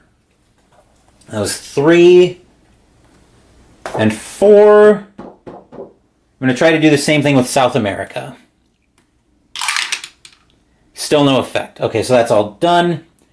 And now we have Terror or Chaos, which is on the WT charts. So now we have to decide if we're having Terror or Chaos. Not particularly things I want to have, but... Here we go. Alright, so we determine which one we have. Based on 1 to 5, we get Terror, 6 to 10, Chaos. That's a 1, so Terror, which means we're rolling a D3 on...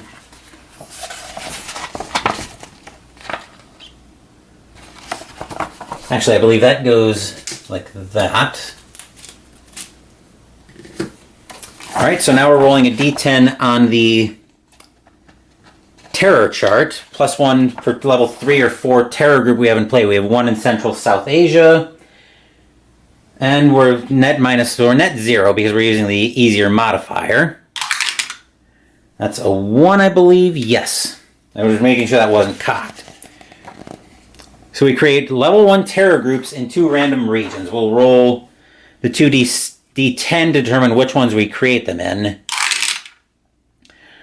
1 goes to Eurozone, and the other one goes to Asia and the Pacific. So these are 2 level 1 Terror groups. Asia Pacific and the Eurozone.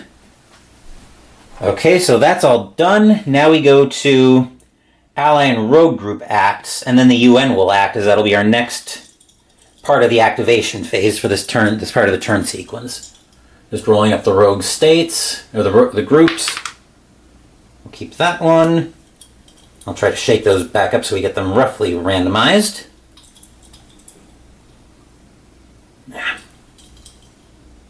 There we go. Trying to make sure I got them double-sided, but Group B will act next. Group B is not in this chart. I need the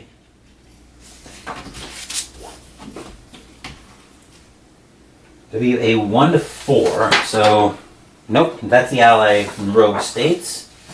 Scenarios, how to play. I had that world... That's not WA, is it? Oh, Group B, it is, this one. So Group B is the United Kingdom, Japan, and North Korea. Fun, fun. Okay, so for the United Kingdom, we're very close, which means we get 2 joint actions. Possible joint actions will locate that level 2 terror group and put them in locating. We don't have any tension markers with the UK, so they shouldn't be doing anything too crazy. We'll see if we can stabilize the region on a D10. Unfortunately, regional crises are 1, so we don't get a modifier there. Make a UN humanitarian aid roll in any region. Let's make a humanitarian aid request, actually. Is there anything where we need to try to get regional crises under control? I don't think so, actually. So I think we're just going to try to stabilize the region. So we're going to make a D10 -1. If regional crisis is on 0, it's not, but we have -1 because of the easier roll. And we want to see a 1 to 4 modified. A 4 -1 is 3, will increase stability by 1. So those are our 2 joint actions with the United Kingdom, which means we get to make a roll on the Japan, or on the UK unilateral action chart. That's a 1. There's -1 if there's no tension counters on the UK, which there's none. Russia influence in the Eurozone, which if Russia and NATO conflict status is less than 1, which it's not, and per current wars. So we get so we have a 1, which means Summit is going to remove 1 tension counter from Russia, except there's none there.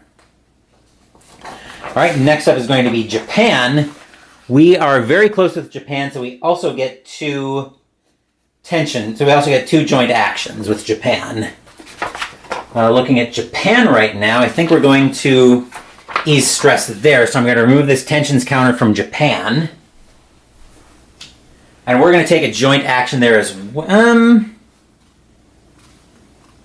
I think we're going to... Japan has a conflict track, but I'm not too worried about that. Let's...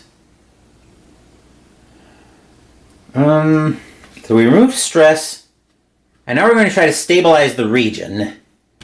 So once again, we want to make we're going to roll a D10. Regional crises are not on 0 right now.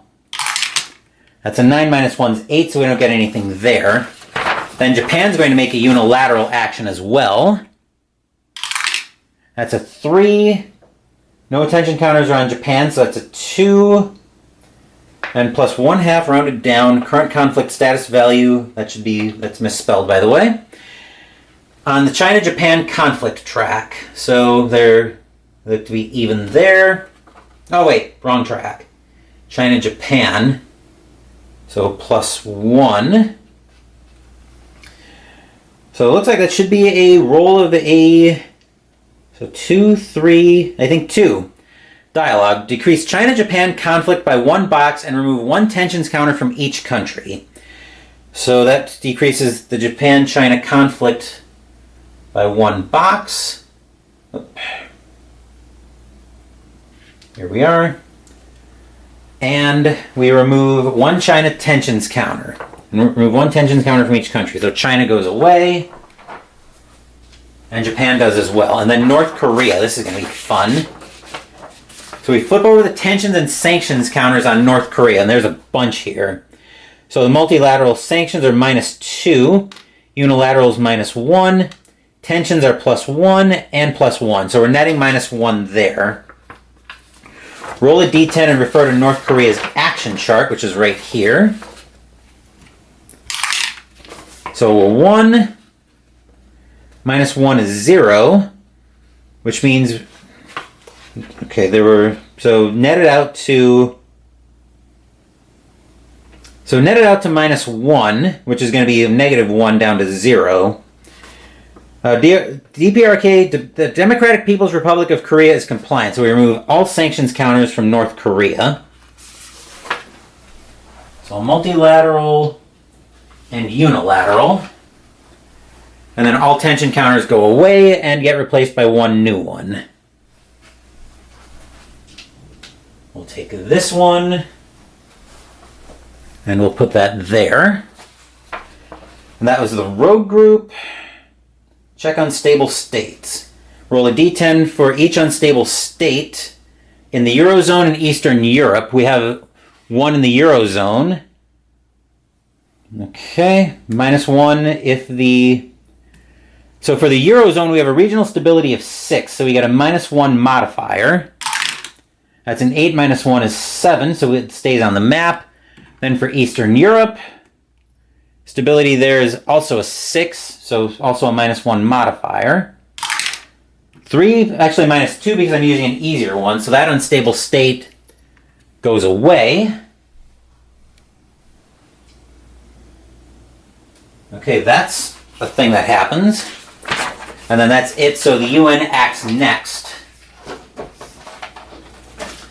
The UN action segment, it will automatically take the following 4 actions listed with stars in the UN action chart. 1 humanitarian aid attempt in the world with the highest regional crisis value. So that will... So resolve ties randomly. Where's our highest regional crisis? Looks like we've got a few. I'm going to move the dice tower out of the way. Looks like we've got Central America at 2, South America at 2, Middle East at 2, Africa at... Actually, we've got a bunch of regions at 2. So we're going to attempt 1 humanitarian aid action. And we're going to go for... Okay, so we're going to use the red d10 to resolve the humanitarian aid attempt to determine which region we're targeting, and the yellow one for the result. So we're going 1, 2, 3, 4, 5, 6, 7, 8, 9, 10. Right, that is a Central America attempt, and it's unsuccessful. Infrastructure aid attempt with the... To aid the region with the lowest stability, resolve ties randomly. Our lowest current stability, it's 6, 6. Stability is 4 in Central America, South America, Africa, and Central South Asia all have 4s.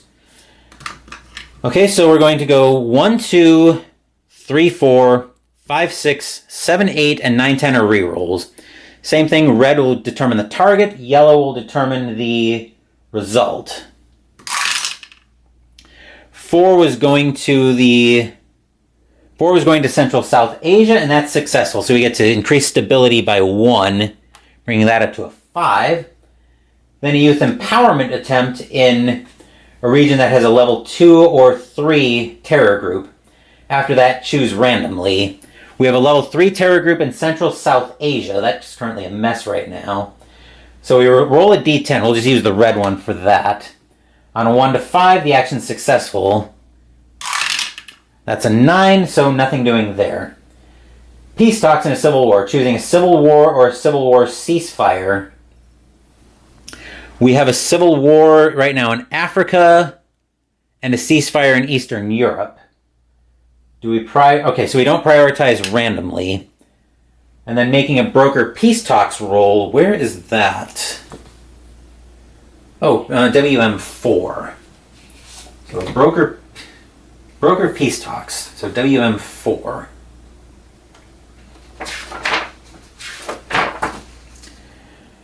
Okay, so we're resolving ties randomly, and then we are...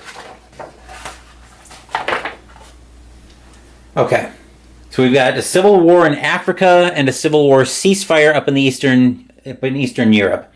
Odds we're going for Eastern Europe, evens we're going for Africa. And then this is the result. So we have -1. -1 for the easier player. We have civil wars and an unstable state in the Middle East. So actually, we're going to have to go 1, 2, 3 up in Eastern Europe, 4, 5... Oh, we've actually got a couple of these. All right, so 1, 2 for Eastern Europe, 3, 4 for Central America, 5, 6 for the Middle East, 7, 8 for Africa, 9, 10 will be rerolls. Red for that, yellow for the result. Right, 6 we were going for, 1, 2, 3, 4, 5, 6 for the Middle East. And a 9, fighting intensifies, so we increase regional crises by 1 box. We need to try to get the Middle East under control. That's the peace talks. And I can perform... And now I can perform 2 US-initiated UN actions. So I can spend... I can't perform the same action twice. So I definitely want to try to get the regional crisis in the Middle East under control. So I'm going to spend 1 AP to get an action, which will bring me to 20. Actually, if I spend 1 AP to get an action, so I'll spend an AP for that. Okay, so it looks like I only have 1. I'm going to try to use humanitarian aid to get this Middle East conflict, get the Middle East crisis under control. I need a 1 to 8, which that's a 9 with a -1 easier player modifier is an 8. Plus I've spent an AP for that. So that's actually a 7, which means that'll bring that down by 1.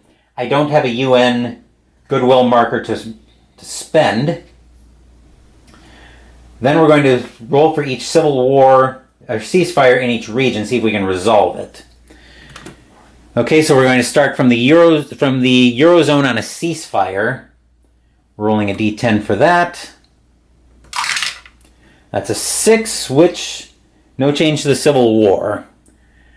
Looking at Central America, and actually we have -1 as a 5, which is still a fragile peace. Actually, yeah. Then for Central America, since stability is 4, I have a +1 modifier on this, but a -1 modifier cancels that out. This is a straight roll. 4, permanent peace, but the nation is... we're in Civil War. So replace the Civil War counter with a Civil War ceasefire, which should just flip over. Nope. I need a Civil War ceasefire counter. And then we decrease regional crises by 1 region. All right, we've got a civil war in Iran with +1 influence. So that cancels out. And that's a full civil war, so this is a straight roll. A 10, fighting intensifies and a refugee crisis. So +1 to the regional crisis. And we have to check the possible refugee crisis results on the regional major crisis table, which is, where's WD? Not that one. Probably under the world chart.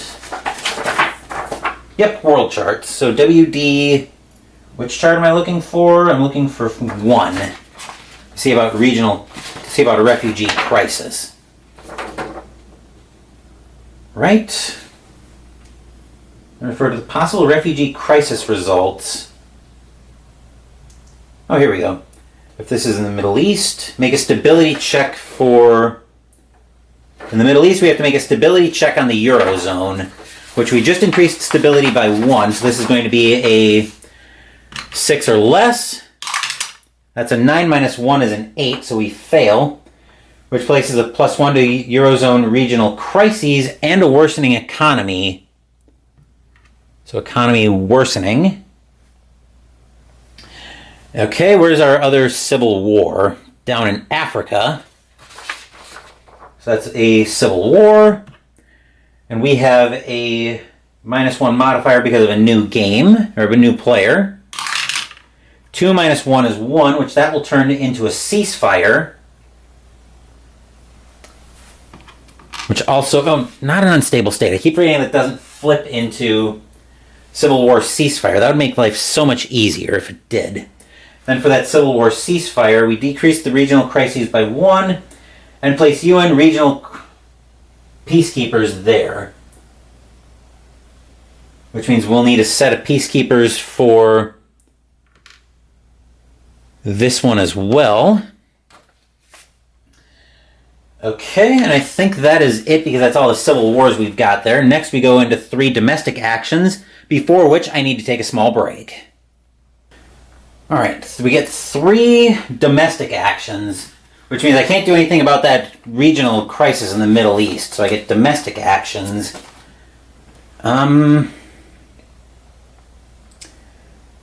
Let's try to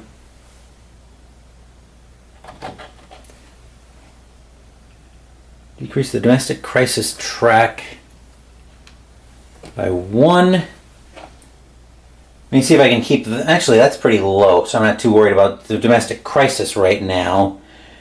What I would like to do, though, is I'd like to try to address the economy. So I'm going to try to I'm going to address it. I'm going to attempt to stimulate the economy to try to get that back to being an improving economy.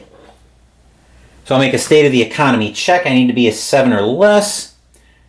I don't have the awesome Treasury Secretary. I don't have domestic focus.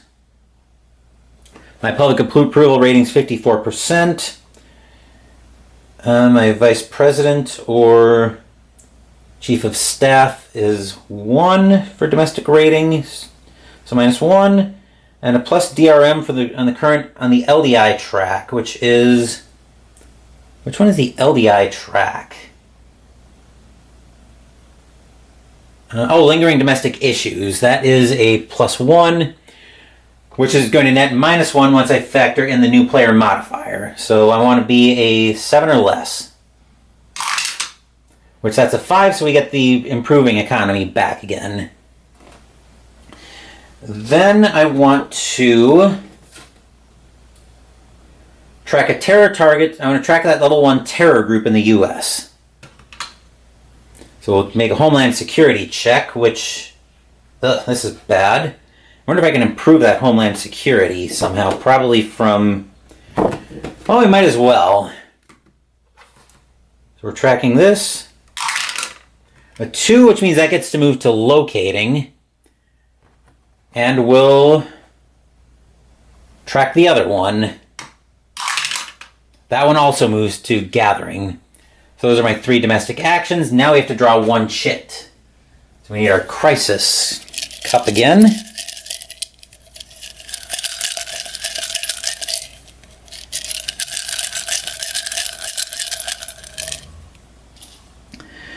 And we're drawing 2 more crisis cards. How fun.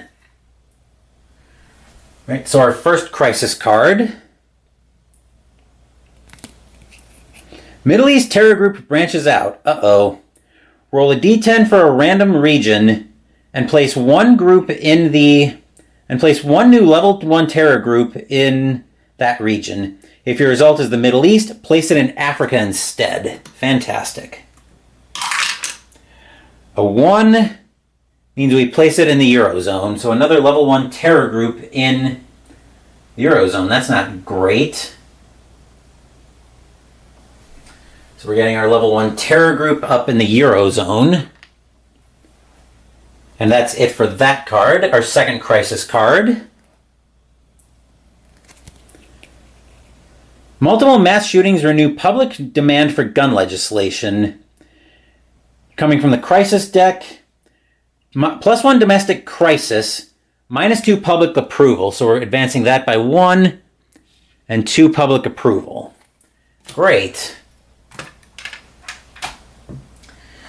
All right, so that's all done there. We drew our 2 crisis cards, which means now we get war progress, which that entails... war progress for each current war, but there's none active, so we get to skip that.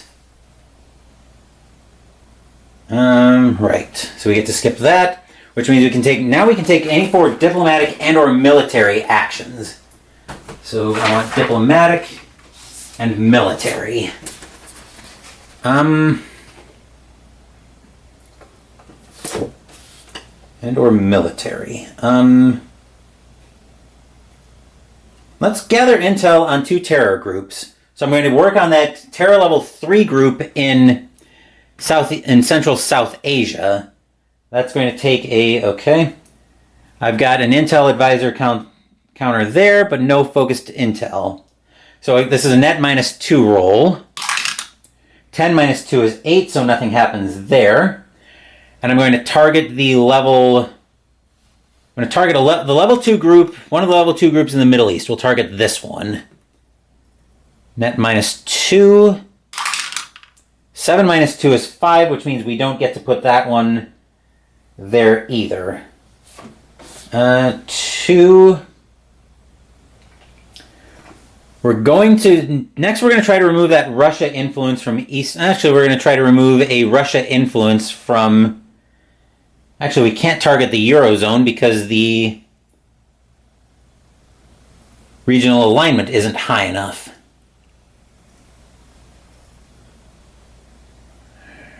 Blast it all. Actually, we can target Eastern Europe, though, because the alignment's high enough. No, the alignment's high enough there, and the regional crisis level is high enough. So let's try to remove from Eastern Europe. That's a 4, which means we get to get rid of the Russia influence there. Let's see, so that was... Okay, so we gathered intel on the... We tried to gather intel on those 2 groups. We failed that. We removed an influence from Eastern Europe. Diplomatic.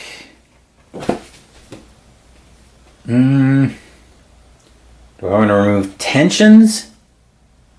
Yes, I actually am going to remove tensions. We have Israel yet to act, so I'm going to remove these 2 tensions from Israel via decreased tensions action. And I'm going to...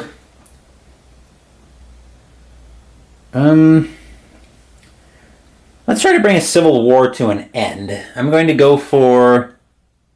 I'm going to see if I can bring this civil war in the Middle East to an end. Refer to the Civil War Resolution Broker Peace Chart, which is WM4. Unfortunately, there is a +1 Iran influence, but that'll get canceled out by the easier roll. So we're targeting this civil war here.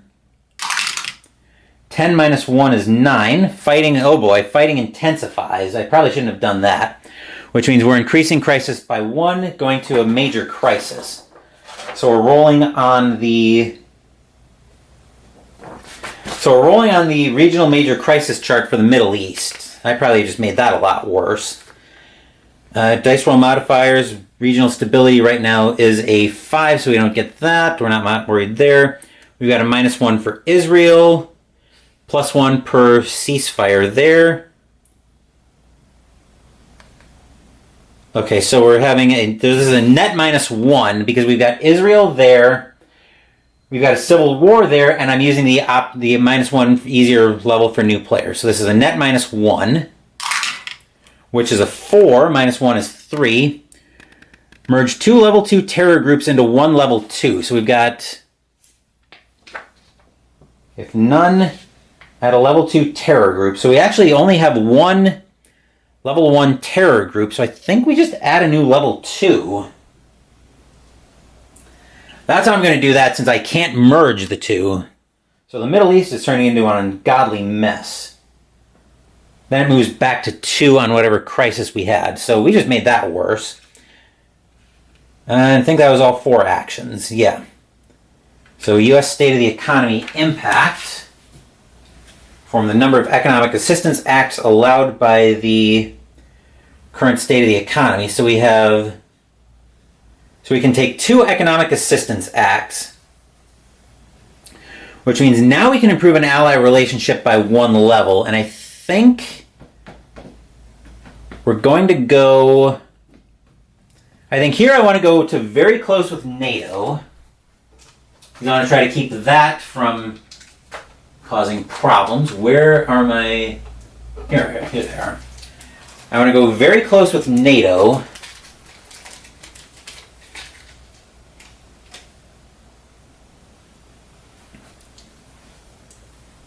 So that goes there.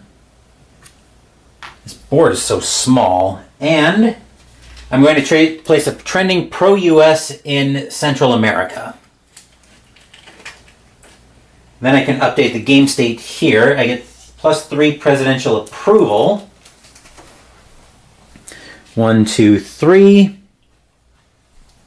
2 action points, which brings me up to 22. And 1 relationship with Congress, which I believe moves bipartisan cooperation up. Oh, not that one. That one.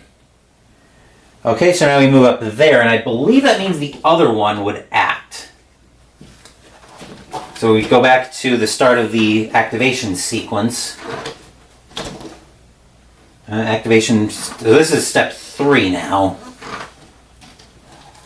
This is activation phase 3, which depending on which country didn't act. Okay, that's what I thought.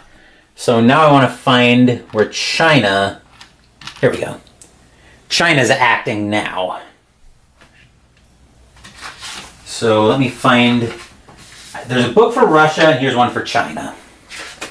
So China's acting. Auto victory.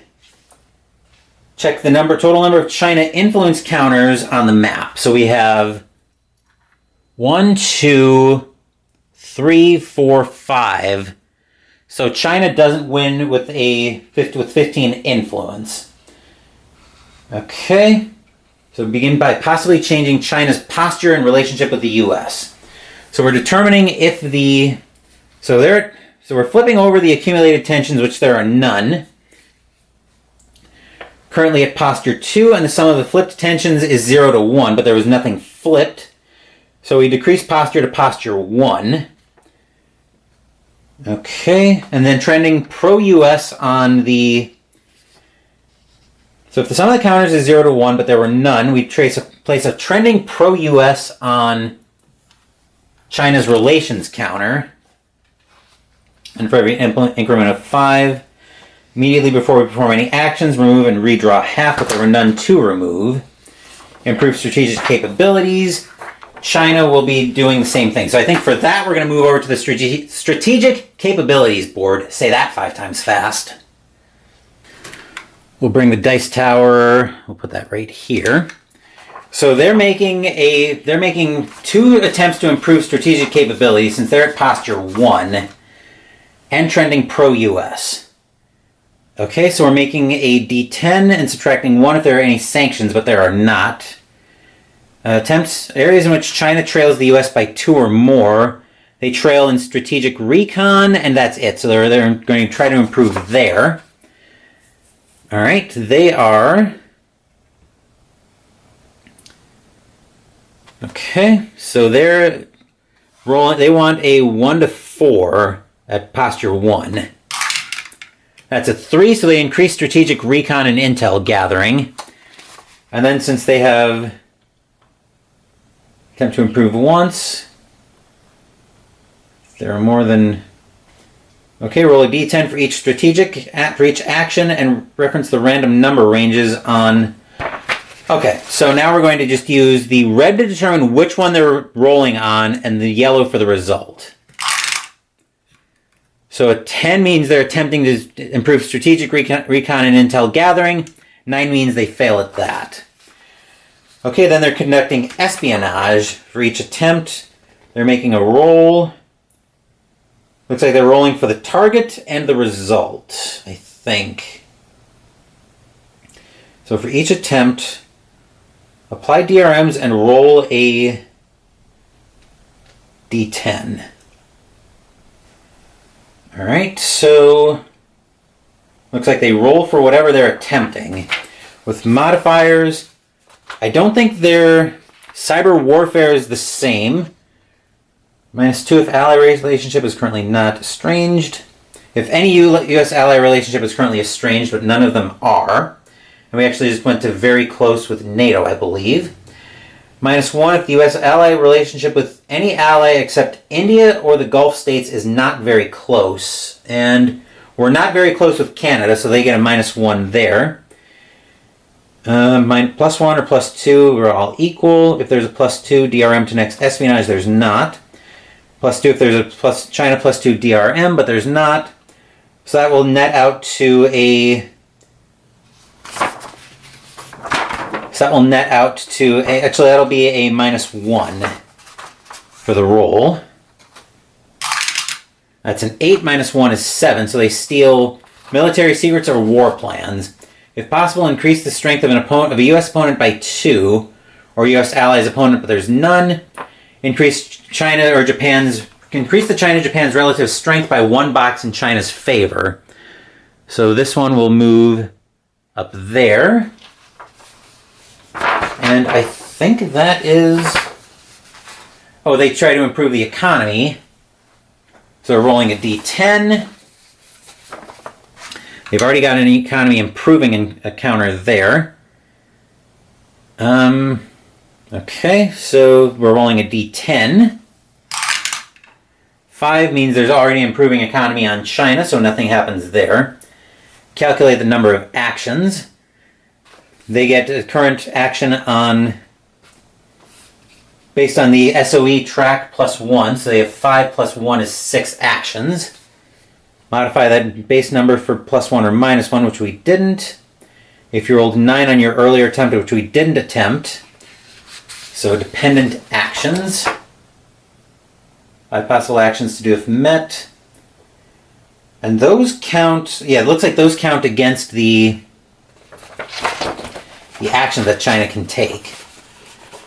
So, terror in Central South Asia. If there are 5 total terror groups in the Central South Asia region, which there's 1, 2, 3, there is not, right? Yes. Okay, so there's not theirs, which means they're all clear there. Quell rising dissent by addressing internal issues. Roll a d10, adding 1 if China's posture is 2, and subtracting 1 if it's 6 plus. So it looks like they're just addressing that. That's a 1, so China is using 1 action to address massive social and infrastructure costs. Smog and yada yada yada. So it's going to cost them 1 action to do that. Reinforcements, they're not at war. Reduce sanctions on China. We skip this action. China's not at war. So we have 4 possible actions that we can make. Perform each action listed below until all China actions have been used or all actions have been performed. So it looks like we go through in the order of the hierarchy. So China makes cyber attacks. They make 1 if they're at posture 2. So we're going to use a red die for the target, yellow for the result. Which they're going for 3, trying to discredit and replace the U.S. as a major trade partner in the Asia and the Pacific. Okay, so the China strategic capability is equal to US, which means they succeed on a 4. So, what did we say they were doing? Trying to discredit and replace the US. So they add 1 China influence to Asia Pacific. 1 Belt Road action, place a trending anti-US relations counter on them with China. Then perform the following steps using the list of Belt and Road regions. Asia Pacific, count the number of Belt and Road regions that have either 3 China influence or a China base. None there. I don't think there are any that have 3 China influence counters. Then Central South Asia, 1 there. Middle East has 1. Africa has 1. Eastern Europe has 1, and the Eurozone has 1, so there are none. Perform option A. Place 1 China influence counter in the 2 Belt and Road regions where China has the fewest influence counters. Break ties in the order. So it looks like they're placing 2 China influence, 1 in Asia Pacific and 1 in Central South Asia. We have 2 China actions left. They're expanding China's influence in neighboring regions. Attempting to expand China's influence in 1 region. Attempt in the first region where the conditions are met. If any region has 3 or more China influence, which none do, although Asia Pacific is now getting close, we may try to deal with that. Expand Chinese influence on the first region specified by the conditions. Attempts to expand in Asia Pacific if 2 China influence 0 to 1 China influence counters and no base in Asia Pacific, which actually, let's move back over to the board so you can see this. So I'm looking at Asia Pacific right now. There are 2 China influence counters there, and there's no base there. So we're going to make one roll on the first region that meets the influence. Okay? So we'll bring the dice tower back in shot. So we're making a roll here to add the selected region's U.S. regional alignment. On a result of 10 or less, which that's a 10 plus, looks like 5. Actually, that's going to be 6 is 16, so we don't place a China base. We don't place a China influence there. Right? Another select the region's U.S. alignment. Yes. Okay. So that's done there, and then their last action is to reinforce allies, build a military, or use force. So attempt the first 2 options where conditions are met. If China has a relative strength on the China, Japan, or India, China that is equal to or lower than either Japan or India, which they are stronger on both, so that's not true. If Pakistan is at war with India, Pakistan is not at war with India. And otherwise, China resupplies... Oh, that's part of if Pakistan's at war with India. If the India or Pakistan conflict track is 3 or higher, it is 2. So that doesn't happen there. We still have actions remaining. So they have...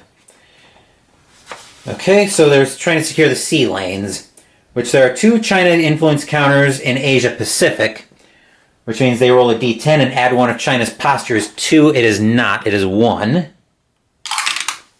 That's a 5, so they place a trending anti-US counter, which is already there. And that... Okay, that's a trending anti-US, which is already there. Add 1 tensions counter to China, Japan, Australia, and the Republic of Korea. So tensions there, and Australia. Add a China influence to Asia Pacific. And we may immediately make a free attempt to impose unilateral or multilateral sanctions on China as per Diplomatic Master Action 7, and I think we will. Which, that's domestic, diplomatic. Okay, so we're targeting China, and we're going to use multilateral sanctions. Actually, we're going to attempt unilateral sanctions, since that's a little easier to pull off. A 4 means we get to place unilateral sanctions. And since there was already since we're already trending anti-US, that doesn't matter. And I think that is it on the China action. So we're done, which means we're back to the turn sequence, and we're taking any 3 actions. And now I definitely want to address the growing China influence in Asia Pacific, which I believe I need a diplomatic... Is it a diplomatic action I need? Yes, as we're trying to remove an influence, which we have a regional alignment of 7 or 8, which we actually can't do anything about because we don't have the regional alignment of 7 or 8 or 6. Okay, so we can't do anything there. Since we don't have a regional alignment of, since we only have a regional alignment of 6 there, we can't do anything with that. This is any 3 actions, though. So, but I think we're going to go ahead and try to direct intel gathering against 2 different groups. Let's try again with the level 3 group in Central South Asia. We're going to roll a d10 with a modifier of -2. Yes. 1, that's going to move that. Does that move it 1 or 2? Yep, that moves that 1, and we're going to target the level 2 group in the Eurozone. That one shouldn't be in targeting. A 5 means it stays put. Yep. Actually, that's going to be a -1 is a 4. We also have an intel there, so that moves there. That was our first action. Second action, we're going to... what do we want to do for our second action? That's a good question. For our second action, we're going to...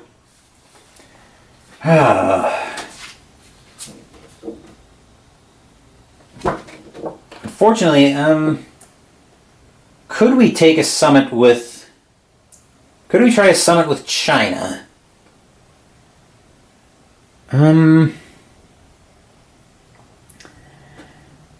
I would definitely like to try to get rid of some of those influence counters in Asia Pacific, but my regional alignment isn't high enough to do that. Let's actually just track a... There's already a pro-US in Asia Pacific, so we don't need anything there. I'm going to try to... Actually, let's try to work on the crisis down in Asia Pacific, so I can try to influence. So I can try to remove some influence from some China influence, which means I need a crisis relief. So I've got a -1 modifier on my Secretary of State. Regional stability right now is a 5, so I don't get that modifier, but this is a net -2 because of the new player. 3 brings that down to 0, and now I can work on that influence, so I will, now that it's a 0. So we'll roll a d10. On a 5, -1 is 4, so I'll get to remove an influence from China. Once again, I'm using -1 for the new player modifier. So that's my 3 actions, which means I have to draw a chit out of the crisis chit cup.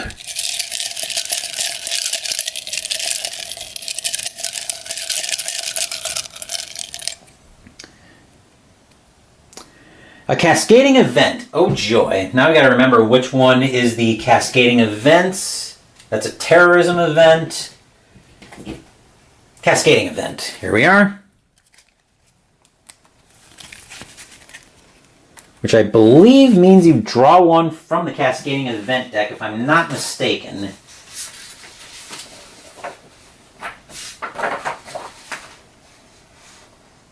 Yes. Actually, you draw...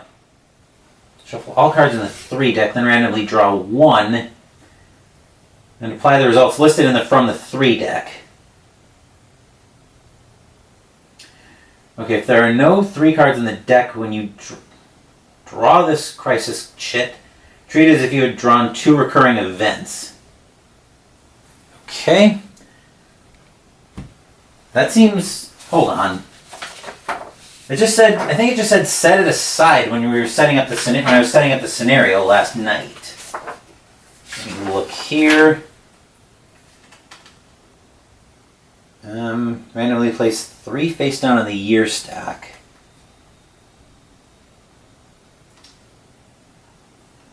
Seed cascading events. Draw 2.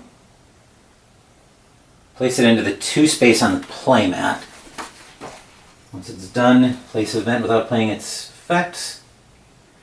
Okay, so it looks like instead we just draw 2...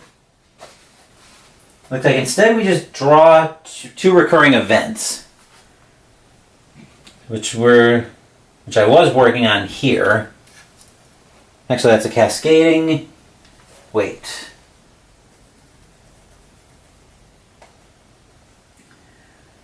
Yeah, I think we just... Shuffle these and draw... Looks like we just draw 2... As if you had drawn the recurring event 2 instead. What? Look for number 2. Oh, those are probably the... Okay, I think I see what it's doing now. I think it's... Okay. Because we're playing with only 1 year, it doesn't... Because we're only playing a 1 year... I don't think it gives us the other decks. Right? That would make sense.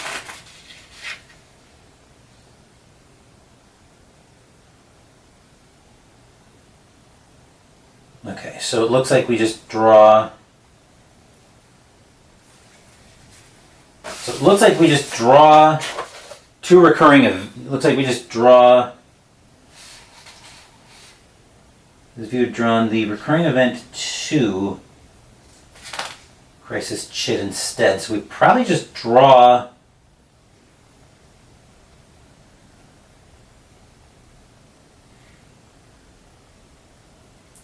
So I think we just draw the... This isn't very clear. Treat as if you had drawn the recurring event 2.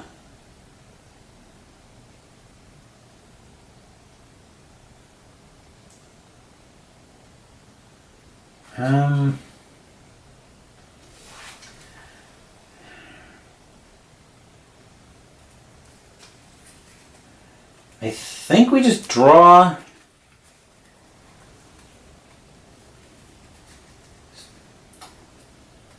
Yeah, no, since we don't have... Actually, we had a 2 deck, so we drew the Cascading Event 2. So we shuffle everything in the 2 deck,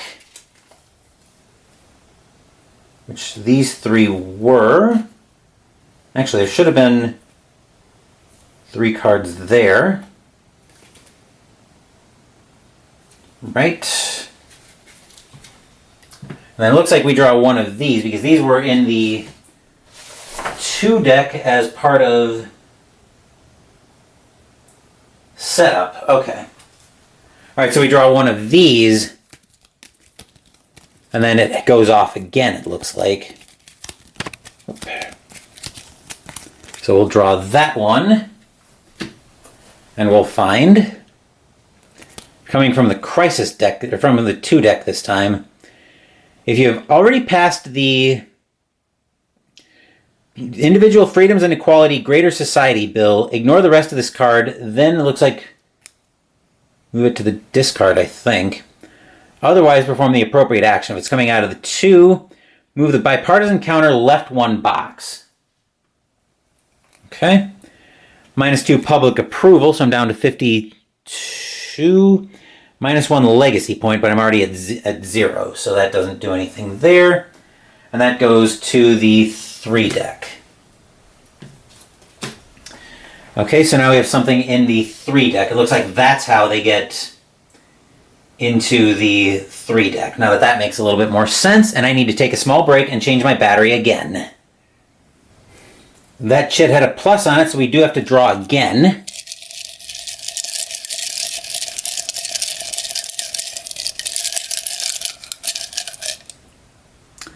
And now we're drawing 2 crisis cards. Delightful. First up, we find, from the Crisis deck, North Korean infiltrators attack Republic of Korea infrastructure. Increase the DPRK ROK conflict track by 1 box. So that goes up by 1 box. Add 2 tension counters to North Korea and ROK.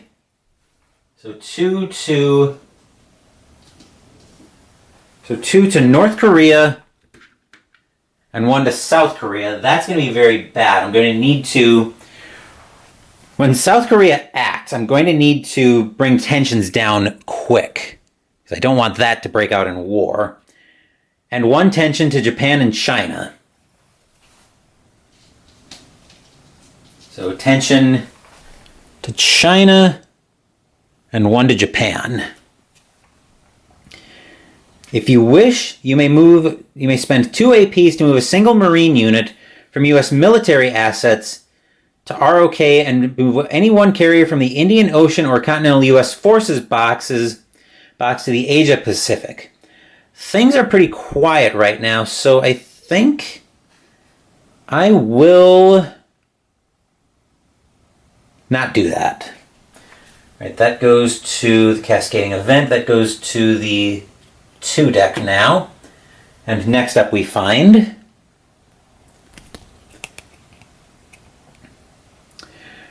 Immediate, +1 domestic crisis. Oh boy, we got a domestic failure coming up. If your cyber strategic capability is greater than or equal to both Russia and China's, ignore the rest of it, then discard. So we do get to discard it, but we have to roll for a domestic failure. That's on, which chart is that? That's D10. So I need my domestic charts.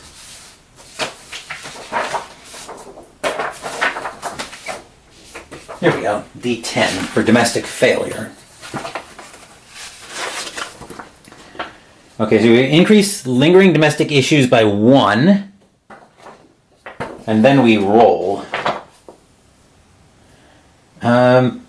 Plus, we get no modifier there for public approval. Media relations is 3, so we have a +1 modifier there. And I don't think we have Teflon or domestic focus, or domestic, Teflon or domestic focus. But I have -1 on for the new player. So this is going to be a net. This is going to be a net, so +2, +3. This is a net +2, even with the new player modifier taken into account. 2 + 2 is 4. U.S. media presents me unfavorably. -2 public approval, so my approval rating is down to 48%. -1 media relations, so now they don't much like me on the media. And I have to make a cabinet effectiveness check. So right now my cabinet effectiveness is 5. And I want to be equal to or less than that with a -1 modifier. 9 - 1 is 8. I make a mess of that, of course. If I fail, I place a worsening counter on the cabinet effectiveness track. I'm going to need the cabinet effect worsening counter. Here it is. So cabinet effect worsening. How fun. And that was my second crisis card, I believe, but because I had a plus on it, I of course have to draw again.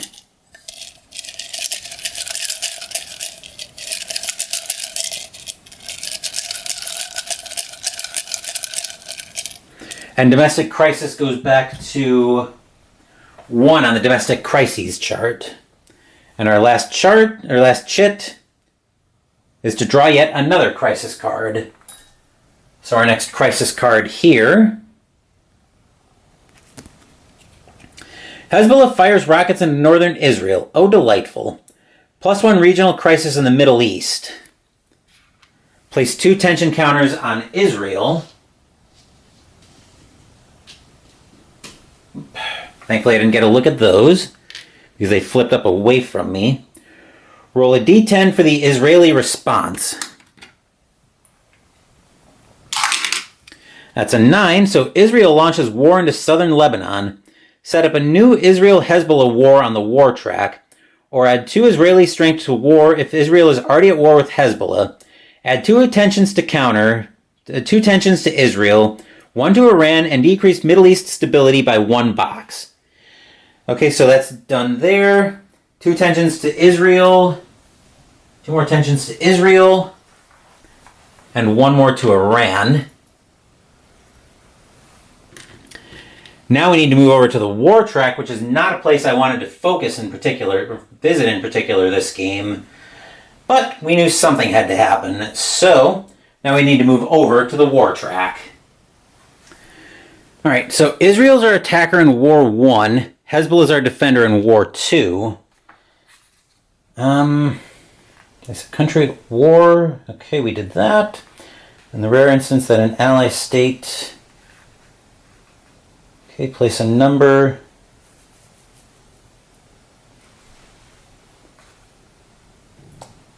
Alright, place a number representing the strength of the attacker and defender for that side.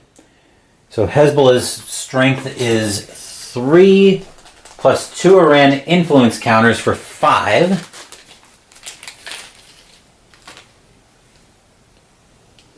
Israel's strength is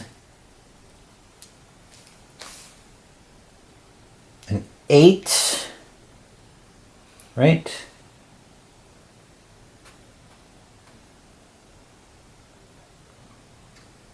Yes, looks like it's 8 for Israel. Okay. That's not a great thing to have happen. And once you've set up the war, make an initial war progress die roll following the procedure given in the waging war. Okay.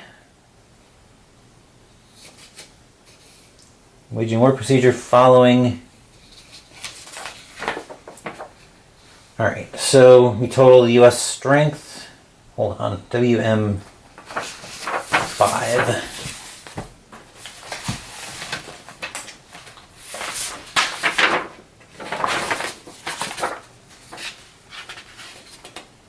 Okay, skip down to determine strength.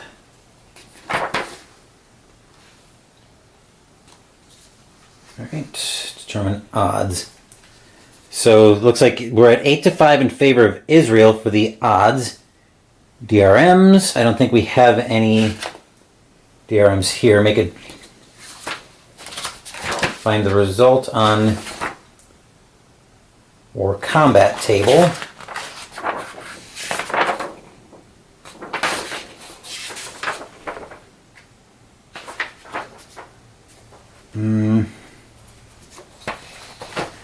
So we'll bring the dice, looks like we need the dice tower and shot.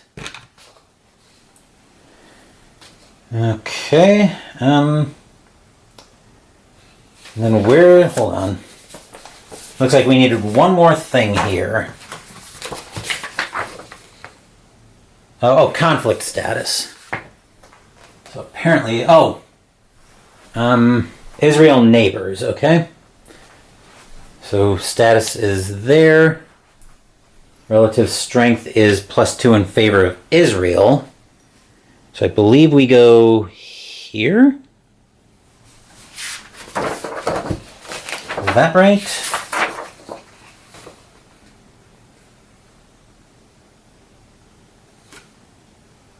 There's a conflict track on the main sideboard. Adjust initial strengths by the current, so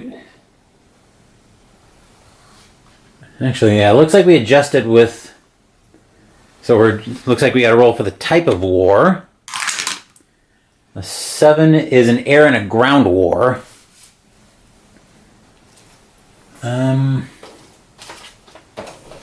Conflict type.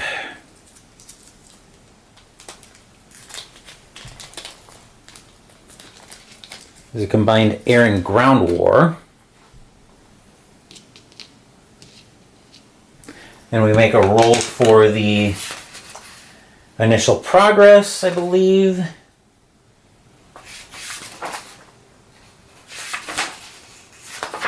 That's not there. Back to the war chart, war progress chart.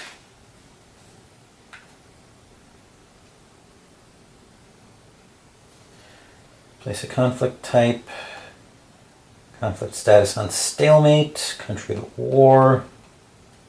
It's a number representing the strength. Determine the odds. Rounding down fractions in favor of the defender, so 8-5 would probably be 1-1 odds. So we roll a d10. With an 8, means 1-1, 1 right, 2 attacker loss. So Israel's strength goes down to 6.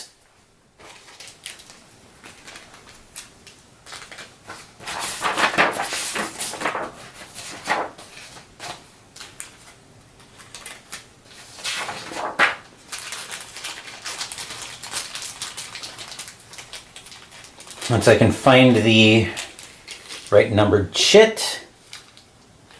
There's a 6 for Israel.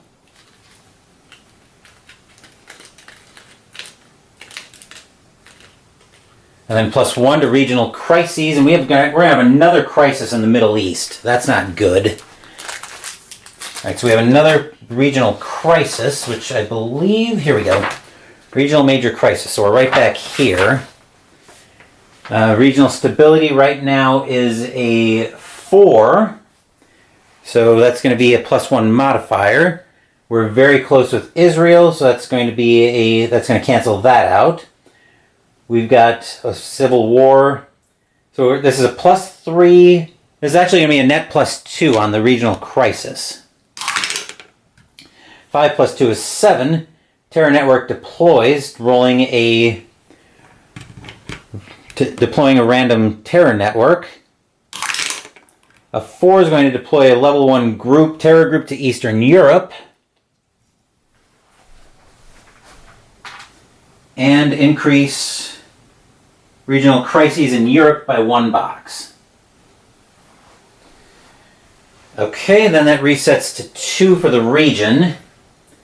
And that disaster is all done, so now we can move back over to the main board.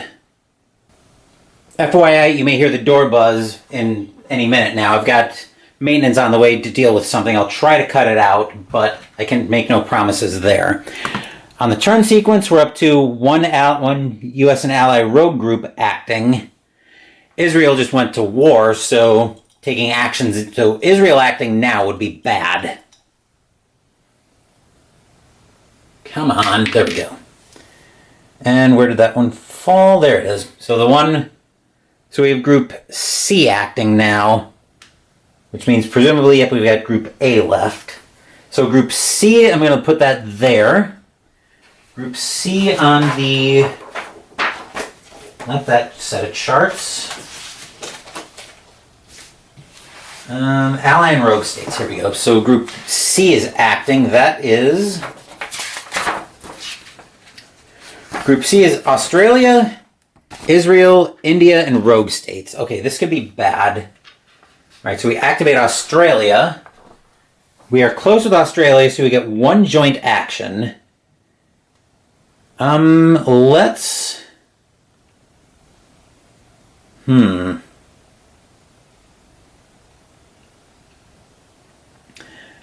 Let's make a humanitarian aid in the Middle East with Australia.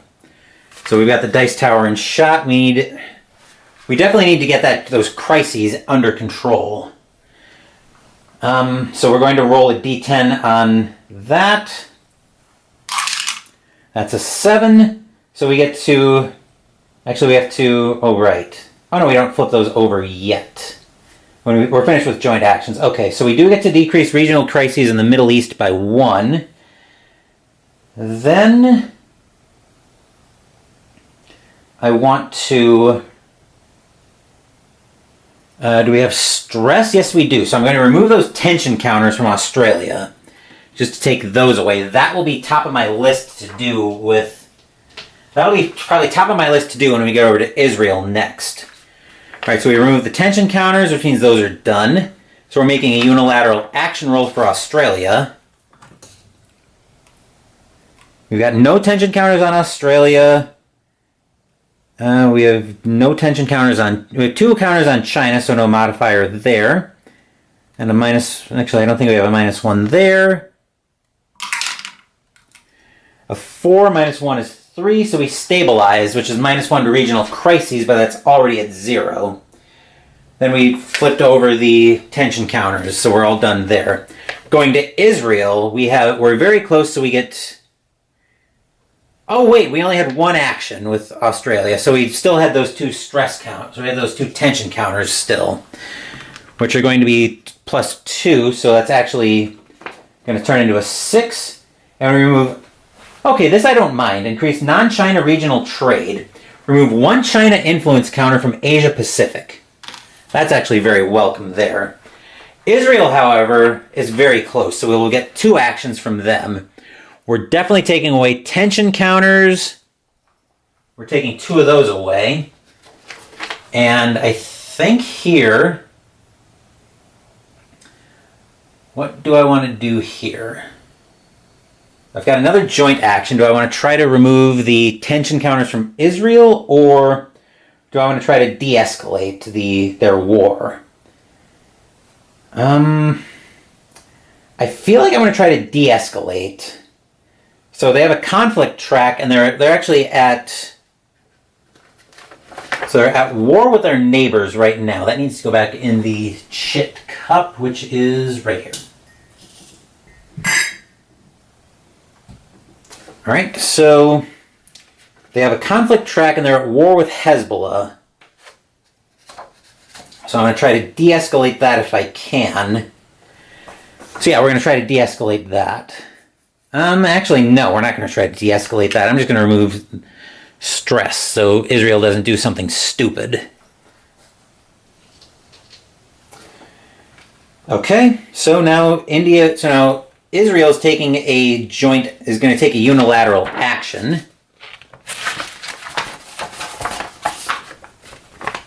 Right, with a modifier of minus. So this is going to be a +1. Rounded down the current status of the Israel-Iran trait. That's going to be another plus. That's +2. Actually, that's +2. +3 with the. Oh no, there's no rogue state there. But there's a +2 because of the Iran influence. Down to +1 because of no tension counters. Back up to +2 for the status of the Israel-Iran conflict. And minus, so that's going to be a net 0 because of the new player modifier. 1 is dialogue. Remove 1 tensions counter from Iran and reduce Israel and neighbors conflict track by 1 box. So 1 tensions from Iran and reduce Israel and neighbors conflict track by 1. So they're no longer just at war. Thankfully.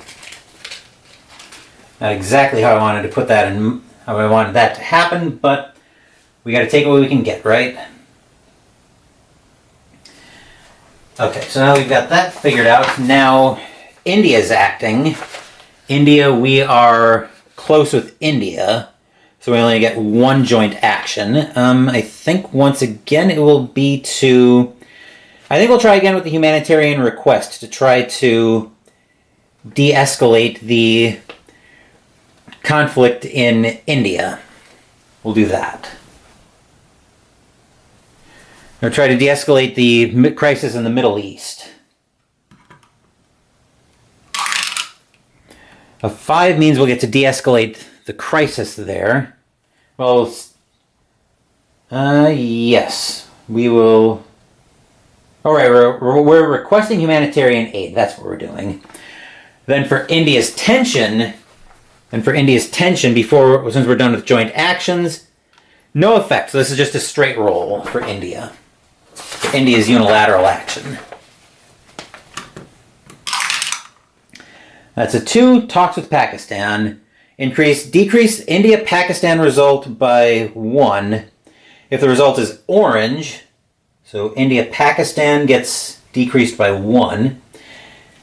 And if it's in the brown, there's the door. I'll be right back. Just got the visit I was expecting, so we're coming back with the. So India's just reduced their conflict with India and Pakistan. So now we have rogue states acting. If a rogue state is not at war, we do only B. So we place a trending anti-US counter on the region's alignment track. So for each rogue state counter on the map. I don't think we have any rogue states right now. We do not. Okay, so we skip this if there are no rogue states on the map, but we check unstable states. We have an unstable state in Central America. Those will be a D10. A 4 with a modifier of +1 if regional stability is less than 5. It's 4. That turns it into 5. -1 for new player is 4.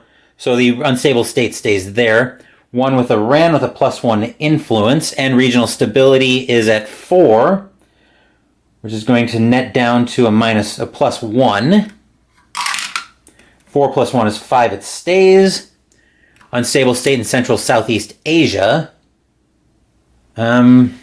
Region, no -1 new player. 2 -1 removes the unstable state from Central South Asia. We're going to have one in Africa and one in Asia Pacific.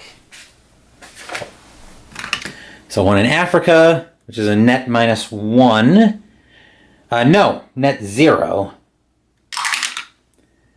So that comes off the map as well. And Asia Pacific also comes off the map. Because that got a minus... Actually, that was a net -1. So both those unstable states are off the map. All right, then we have -1 box media relations, which were already at hostile.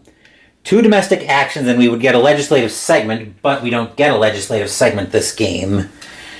So, 2 domestic actions. What do I want to do here? Domestic actions are right here. So I feel like a good thing to do is to try to address that lingering domestic-ish... No. I've got to try to address the domestic crisis first. So I have to make a cabinet effectiveness check at a 5 or less with a -1 modifier. 4 -1 is 3, so we get to address that. That comes down to 0. Now I'll address the lingering domestic issue. That's a cabinet effectiveness check again. A 10. Uh-oh. Okay, address. Okay, so I'm just checking here. Approval rating is not 60% or higher. +2 to all rolls representing the heightened difficulty of dealing with the lingering crisis that's gone unattended. So now we bring that down to... So now we increase the lingering domestic issue track by 1 box and -2 public approval. So now I'm back down to 44% where I started from. That was both my domestic actions. There would be a legislative segment, except we don't get those. Now we're drawing a crisis chit, which are not these ones, these ones.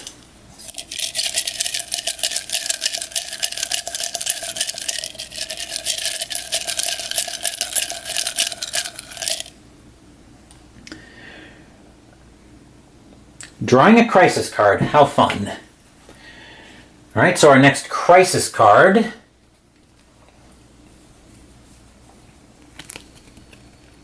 Middle East bombers attack DC-bound Amtrak train. Oh, delightful. Make a Homeland Security check. Our Homeland Security is currently 5. We've got a -1 modifier because of the new player. 2 -1 is 1. That works. Pass equals plot foiled by security agents, but press leaks details. +1 public approval, so that goes up to 46%. -1 media relations, which is already hostile. And place a new level 1 terror group in the continental United States. So that goes there. In either case, I can make 2 free intel attempts, 1 to 4.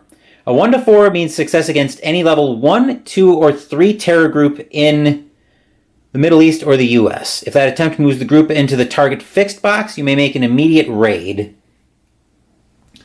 Which it will not, but I have a level 2. I have a couple level 2 terror groups that I can target. So I'm going to make an intel attempt against 1.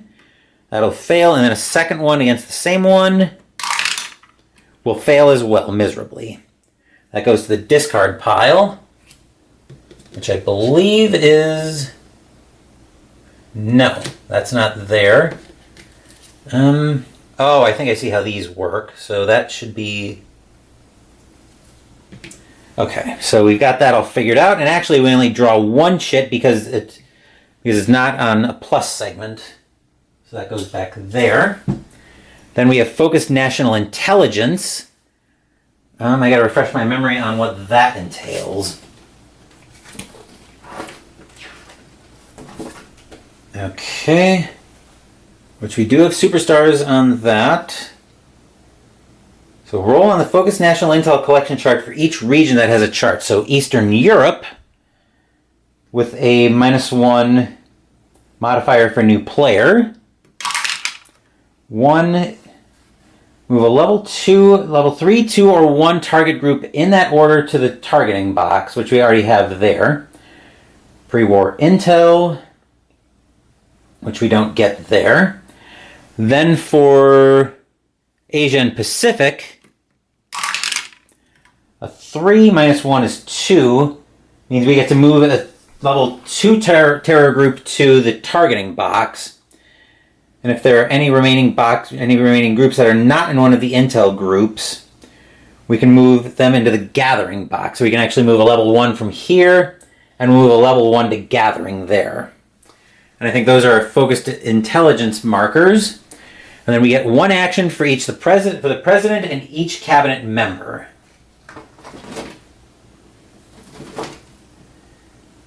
Okay, can perform 1 action from any of the charts described. I can also exchange an action for 1 AP. Okay, so I get to do any 1 action that I want. I feel like here we've been keeping Russia mostly at bay, but I think we're going to... Are we going to try to initiate a raid against that terror group in Asia and the Pacific? I'm going to send... Yeah, I'm going to use the president's action to send the...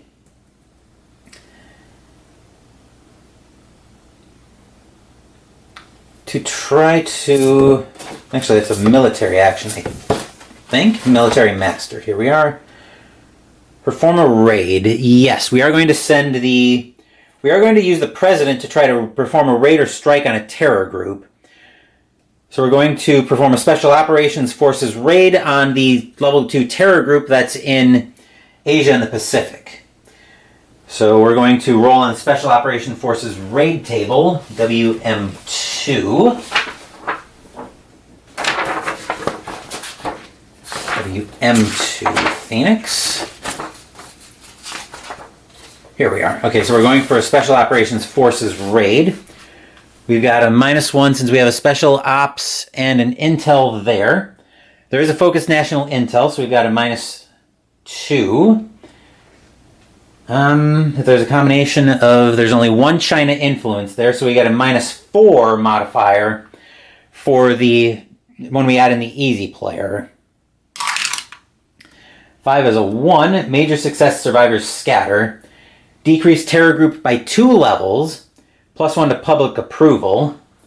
So two levels would actually just take it out because it was a level 2 terror group that we went after.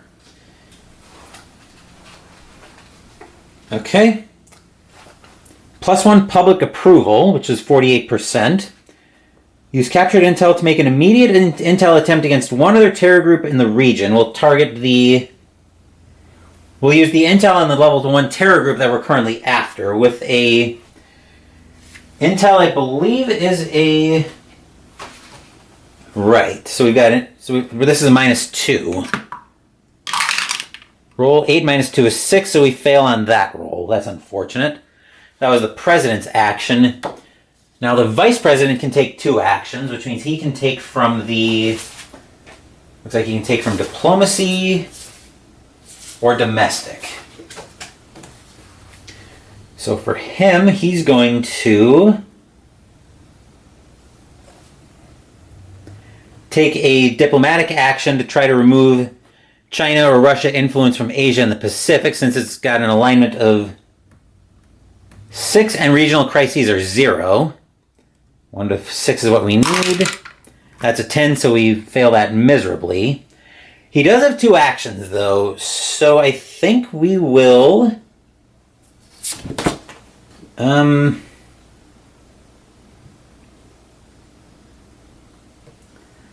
Let's reduce tensions with China. So we're going to roll with a -1 modifier and rating. So it's going to be a plus. This is going to be a net 0 roll. We're actually going to spend 2 AP to make this a -2. So it's a -2, net -2 because of the new player modifier. 9 -2 is 7, so we get to remove 1 tensions counter from China, and that's both of Eric Massey's 2 actions. Andy Lewis also gets 2 actions as the Chief of Staff. He can take Domestic Master, and that's it. I'm going to send him to address lingering domestic issues. We've got a net +1 because we've got +2 heightened difficulty and -1 for the new player modifier. 2 is going to pass. Oh, make a cabinet effectiveness check for addressing lingering domestic issues. So we pass, which means we get to decrease the lingering domestic issue track by 1. Actually, we have... Hold on. There's a lingering domestic issue. Okay, so yeah, we get to deal with that and increase the approval rating by 3 points. So we're back up to 54%. His second action, he's going to try that again. So we're not back up to 60% yet. We've got a net +1 again, making a cabinet effectiveness check, which that is most definitely not. That's a 10 or higher, which modifies to an 11. Increase lingering domestic issue track by 1, and -2 public approval, and I will be right back. I just heard a buzz. I just saw what the buzz was. I had a delivery just come in, which we'll unbox probably at the end of this video. Anyway, I just finished up with Andy Lewis's second action as he managed to make our lingering domestic issues worse again. As for our Secretary of State, he can take diplomatic, and I'm assuming that's it for his actions that he can take. Did I leave the other action chart I was holding out there? I'll be right back.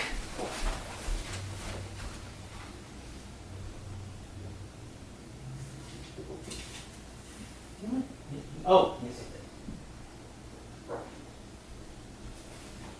I did. Found the chart I was looking for. I'd left the Domestic Master's action in the living room. I'm going to close this closet door, by the way.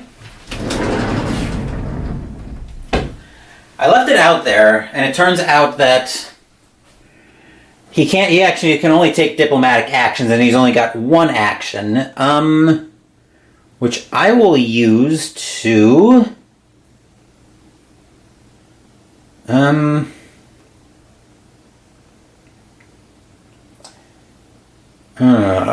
do I want to try to remove a... Actually, what can I do with a diplomatic action? Let's decrease... Is there anywhere we want to decrease tensions with? Actually, yes. Let's decrease tensions with Japan. Since we're very close, actually, since we're ally, we get to just remove up to 2 tension markers from Japan. So that's Ivan's action. Rick Campbell gets to take 2 actions as well as the Secretary of Defense. He gets military actions.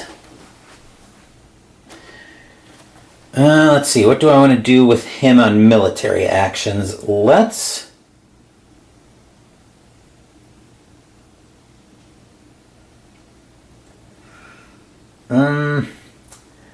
direct... Oh. Actually, I think we're going to target a special operation. Actually, we're going to perform a raid on the... We can't use that in the Eurozone. Let's intel gather on the... Let's intel gather on a couple groups. So we'll target that level 3 terror group in Central Southeast Asia. We've got a -1 modifier because we've got an intel there. 3 would modify down to a 1 with the... I keep forgetting about getting rid of these tension counters in India. India. So we got that level 3 targeted. Then we'll direct intel on the level 2 group in Africa. That's a 7, which modifies down to a 5. So actually that modifies down... That'll modify down to a 5 because of the new player modifier, so no effect there. I don't remember whose tension modifiers those were. I think those were India's. Those were either India or Australia. I'm going to put 1 on Australia anyway, just to be safe. Alright, that's the Secretary of State's action. So now I can take 4 diplomatic and or military actions. Diplomatic and military. Let's see, I can't raid in the Eurozone, but I can raid in Central South Asia, which I will do. So I'm rolling on the Special Operations Forces chart, which is WM2. Okay, so we're going for, so there's a Spec Ops, but no Intel. So we got a -1 there. There's a Spec Ops and an Intel, which there's both. No. So that's just -1. This is a net -2. Once I factor in the modifier, once I factor in the new player. 10 -2 is 8. Terrorists alerted and move at 11th hour. Mission recalled without publicity again. Move terror group to the locating target track. That's no good. So I think we'll direct intel on them again to try to pin them down. We're on military actions right now, so we're going to direct against that level 3 group, which will move them right back. And on the terror group in the continental United States, actually, yeah, the continental United States, or we'll go to Africa, actually. 6 will modify down to a 5, which won't place one there. And then we'll try again with the raid. That's going to be, once again, a -2. We're targeting the level 3 Central South Asia group. That's a 1. Ladies and gentlemen, we got him. High-value terror leader killed, survivors scattered. Decrease terror group by 2 levels, which will take him down to a level 1. Move the terror group to the gathering, which is right here. Plus 3 public approval, 1, 2, 3, and 1 legacy point. Use captured intel to make an immediate intel attempt in the region. So we're going to target the level 2 terror group here. That'll be a 1 to 4, I believe, puts it there. Let me double check on the intel track. Yes, we're on the intel action chart. That's a 1, so we do locate we're gathering intel on that.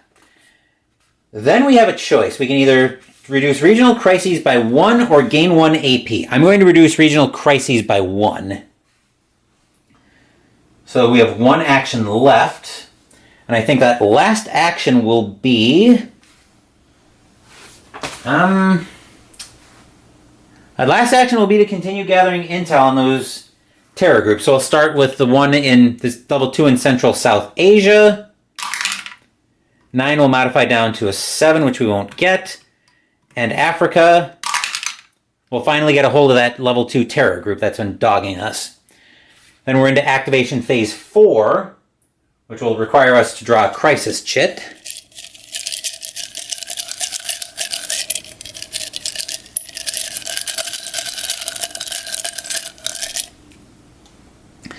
We're drawing 2 more crisis cards. How fun.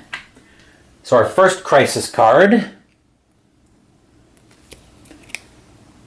Okay, flooding devastates Houston and Gulf ports. Plus 1 domestic crisis. Place a tensions counter on the POTUS and U.S. Cabinet focus. That's just 1, thankfully. That's going to go on priority 6. Place a worsening economy on the U.S. State of the Economy track. Decide whether to spend 0, 1, or 3 APs, then roll and subtract the number of APs spent. I'm going to spend 3 because I've been very stingy with my AP this scenario. So I'm going to go down to 17 and then roll a d6, subtracting the number spent. 6 minus 3 is 3. No further effect, which will move that to the 2 deck. And then our second card, immediate. Iran detains oil tankers into the Persian Gulf. Place 2 tension counters on Iran, Gulf states and Saudi Arabia, and 1 tension counter on China. So we're going to put 2 on Iran, 2 on Gulf states and Saudi Arabia, and 1 on China.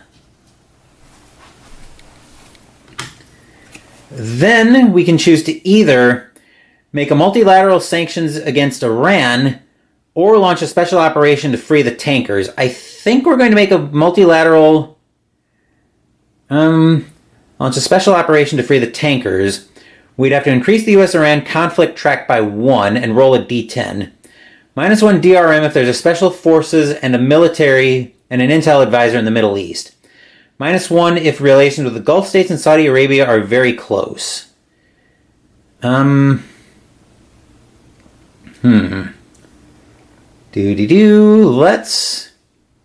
Let's launch a special forces operation to free the tankers. We're going to go for it here.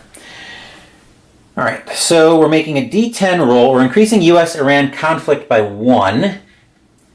Actually, that might be a dumb idea to pull that down to war.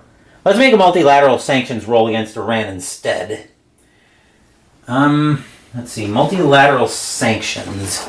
I believe that's a 1 to 7 is going to be successful. Let's see, that's domestic, diplomatic. Okay, where would that be? Probably attempt to impose sanctions. So we're imposing multilateral sanctions on. We're attempting to impose multilateral sanctions on Iran. -1 if there are at least 2 tension counters on the targeted country. There are 3, so we get a -1 there. -1 for my Secretary of State, so that's a -2. I'll spend 1 AP for a -3. My relations with Congress blow chunks, so I don't get that. +1 if it's 4 or less, so I actually get a +1 there. +2 if the target is China. The target is not China. So -1, 2, 3, 2, back to 3 for a new player roll. So -3. 5 minus 3 is 2, so we impose multilateral sanctions on Iran. Right, and we get +1 UN goodwill, which is right here. And I don't know where I want to put that. I'll just put that there. That goes to the discard pile. That goes to the reshuffle pile. All right, then we had to draw again because that had a plus icon on it.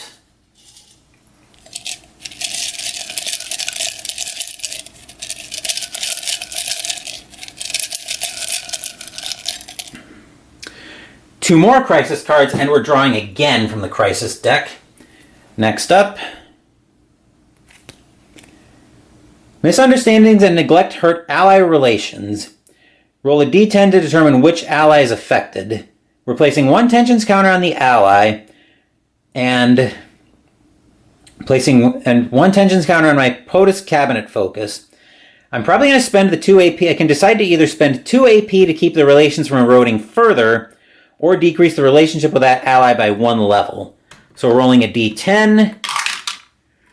Right, we're affecting Japan, which will place a tensions counter there, and 1 on our POTUS cabinet focus, which will go on 5, and we'll put a tensions on Japan. Then I'll spend 2 AP to go down to 14, and keep relations from eroding even further. That'll go to the reshuffle pile. Then our second card. Mass corruption in Eastern European governments gives rise to mafia, terror, and chaos. -1. Okay, so -1 to stability in Eastern Europe. That's not good. Then we roll a d10. 1 to 4, +1 regional crisis in Eastern Europe. Place 1 level 1 terror group there. 5 to 9 is +2 to regional crisis, and place 2 level 1 terror groups there. 10 is +2 to +2 regional crisis in Eastern Europe, and a new unstable state and a level 2 terror group there. So that'll be a -1 for new player. 7 minus 1 is 6, which means we increase the regional crisis by 2 and place 2 level 1 terror groups there. That's not good. And then that gets discarded. And we've got to draw 1 more because we got the draw 1, we got the plus again.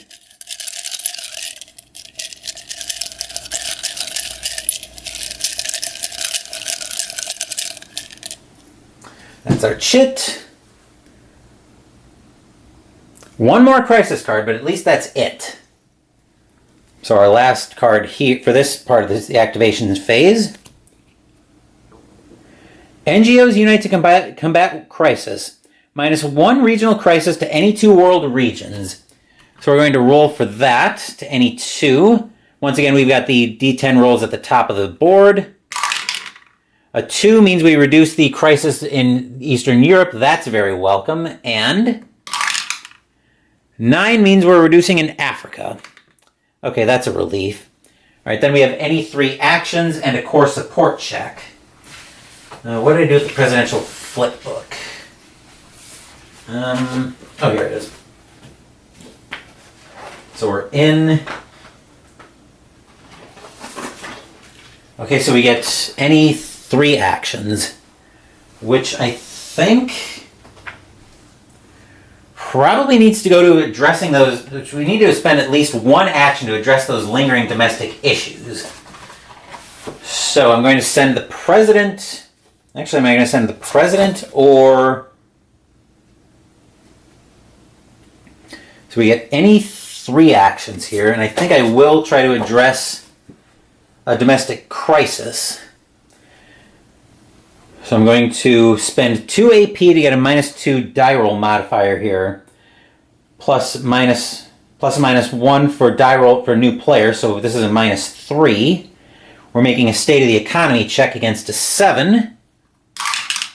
That's a 6, -2 is 4, so we decrease the domestic crisis to 0. Then we're going to try to address the lingering domestic issues. Cabinet effectiveness is 5. Plus, so we're netting +1 because of the +2 to all die rolls. That's a 1, so we get to decrease the lingering domestic issue track by 1. And increase +3 public approval. So now we're at 62%. And I think here we're going to... Let's try to stimulate the economy. So we're making a state of the economy check against 7. Which is going to be... We'll spend 2 AP to make that roll. That's a 10. -2 is actually -3 because I've got the new player modifier. So we do improve that. All right, that's it for that action. Now we have to roll for terror or chaos. This time we get chaos, which will bring me to WT2, I believe. So that's not this one.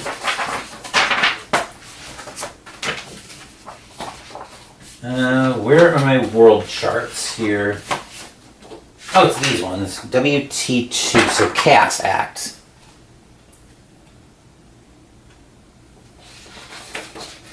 Okay, when we roll Chaos Acts during a Terra Chaos sequence, increase the conflict status track for a random conflict by 1 box. Okay. So we're increasing, that was a cocked die. A 3, we're increasing that by 1. Right, then we roll a D10. A 4 makes an international chaos roll. D10, make an international chaos roll on a D10 on the table below. International chaos.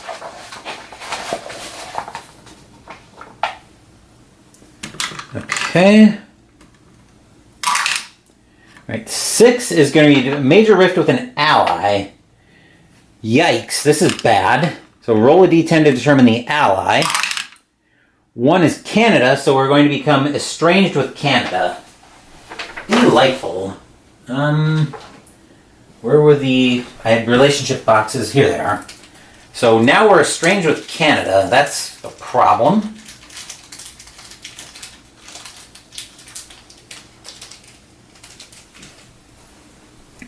Right, we're estranged with Canada. So that's all done. Now we go up to Ally and Rogue Group Acts, and gee, I wonder which group is left to act here. Hey, look at that. Group A is left to act. So Group A ally on rogue states. That is EU, NATO, Republic of Korea, and Iran. Okay, so we're going to perform European Union procedure to update economic trends. Rolling a D10. An 8 means worsening economy. Roll D10.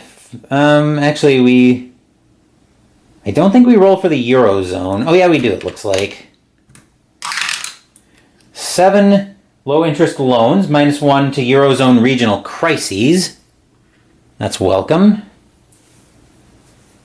Okay, then we activate NATO. We are very close with NATO, so we get to do 2 joint actions. And the possible joint actions are, we're going to make a raid against that level 2 intel group as a joint raid. Where's the result for that?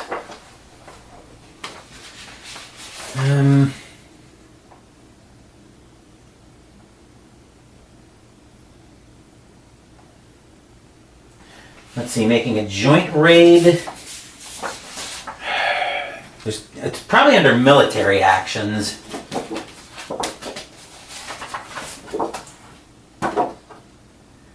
Actually, it might be... Okay, so we are going to make a raid against the... Make an SOF raid attempt. Okay, so it's actually going to be in the... Which chart was that again? SOF raid, Special Operations Force. So 9. Alright, so we're targeting that level 2 terror group with NATO. There's a special ops, and I think there's an intel there as well. There's no focused national intelligence. This is -2 since we're taking a joint raid. And there's a total of 3 Russia and China influence, so it's a +1, which will be a net -3 because of the new player. 2, once again we got him. So we decrease the terror group by 2 levels, which wipes him out.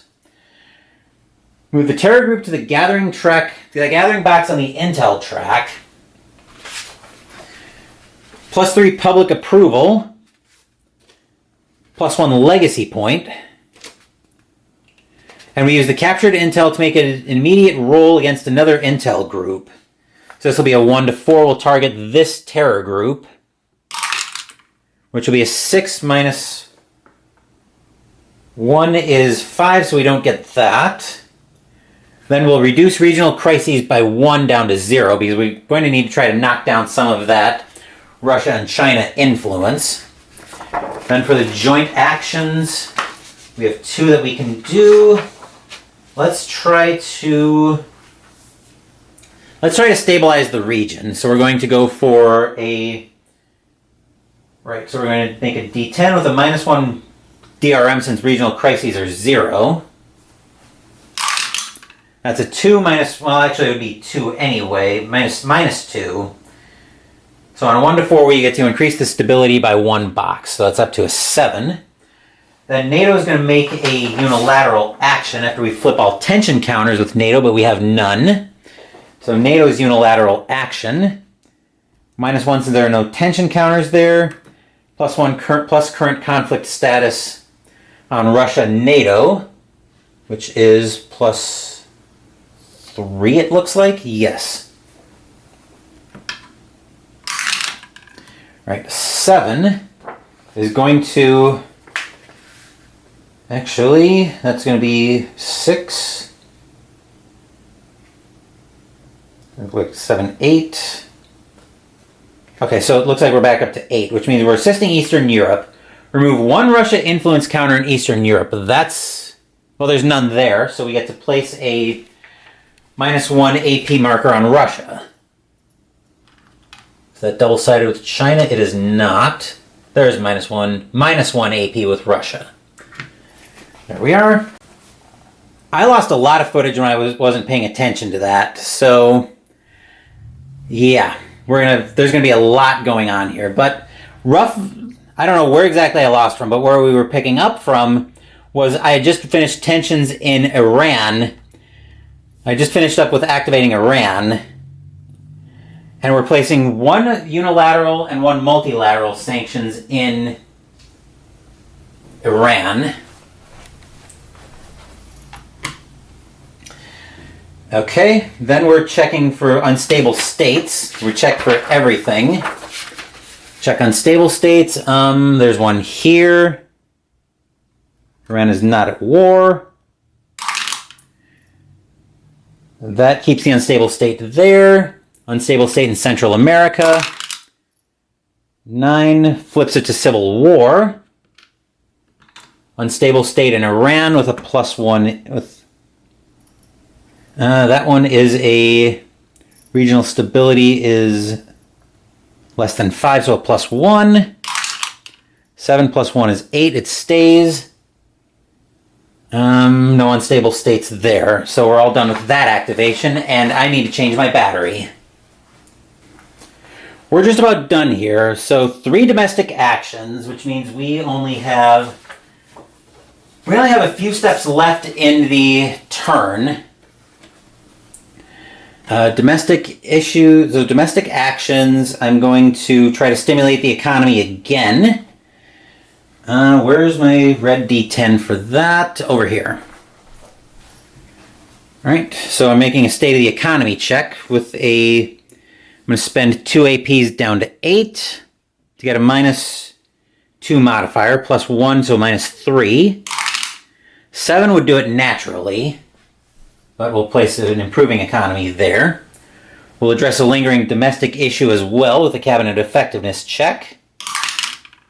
A 1 will decrease that by 1 and +3 public support, but I top up at 70. Trying to keep the economy under control. And we will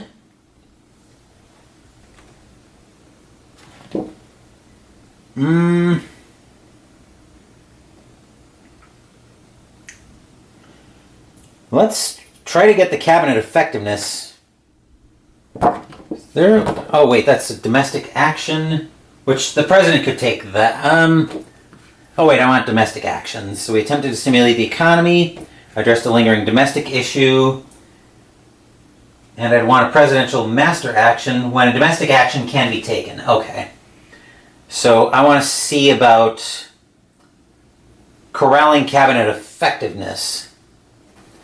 Yeah, so we're going to cost an action, we're going to spend an action, and spend an AP for a -1 die roll modifier. All right, I don't have the team builder trait. +1/2. So we have +1, which will net out to a -1 because we've got the new player. And I need to make a roll once on the cabinet improvement table in the domestic charts.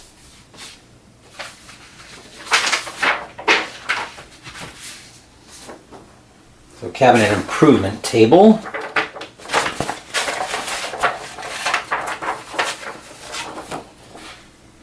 Okay, so, it's a D6 I'm rolling. I had a D10 in my hand. -1 for the domestic value of my chief of staff. +1, and I've got a so this is going to net to a -1. A 4 is a 3, so no change there. That's unfortunate. Then we draw 1 chit, which is right here.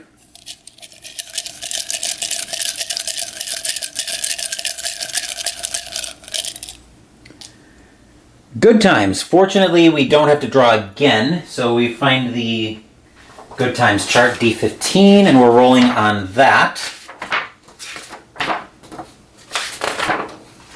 D15, that's going to be a D10. Roll of a 4. To take key cabinet members on a team building retreat at Eagle Landing. In a gorgeous setting with stunningly beautiful views of the Blue Ridge Mountains, join with your advisors for a day of team building outdoor exercises under the tutelage of professional team builders. Practice trust exercises, team problem-solving challenges, and work on improving communication skills in an environment far removed from the pressure cooker of the White House. End the day with a gourmet meal. Speak briefly. Reinforce the day's fun and lessons learned, and thank them all sincerely for their service to the country. Improve cabinet effectiveness by 1 box. Yep, cabinet effectiveness. If you don't already have the Team Builder POTUS attribute, add it now, which we don't. So the Team Builder attribute is in here. Domestic Focus Team Builder. Which gives you a -1 dice roll modifier for cabinet improvement rolls. Now there's the chit, so we're checking on war progress next, which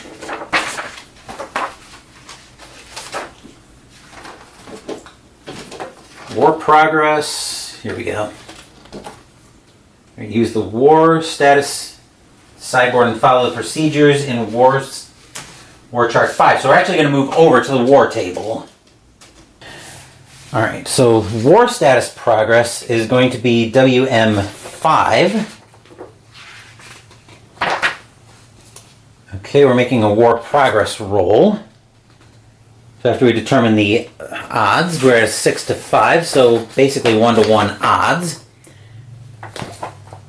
Determine dice roll modifiers. I don't think we have any there. Nope. So now we make the roll and find the result. So we're at 1-to-1, a 2, no move, 1 attacker lost. So that goes down to a 5 for Israel. And apply regional impact of the war, +1 to regional crises in the war's region. So that's in the Middle East. And then conflict status counters in either side. The war is not over. If war continues, okay, the war continues. So, all right, that'll bring us back over to the main board. Now we're down to diplomatic and or military actions. Let's see, that's presidential master actions, which I do have available. Diplomatic and, okay, so presidential actions, diplomatic and military. So that should be down there. Let's see, what do I want to do here? I've got 3 diplomatic and or military actions that I can take. Let's go for a UN speech.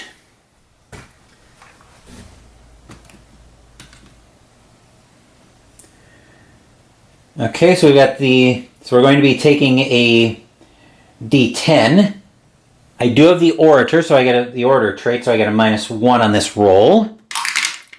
8 minus 1 is 7, which means I get to add a UN goodwill counter or place a trending pro-US, which I'm just going to take the UN goodwill.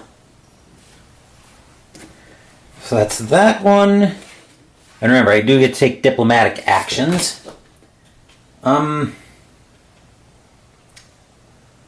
Let's take a presidential trip. Actually, yeah, we're going to experiment with these. So we're going to choose a region on the world map.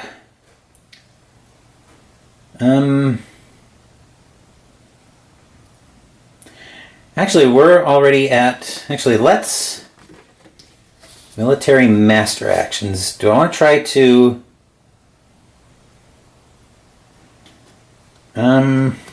Let's actually try to raid the...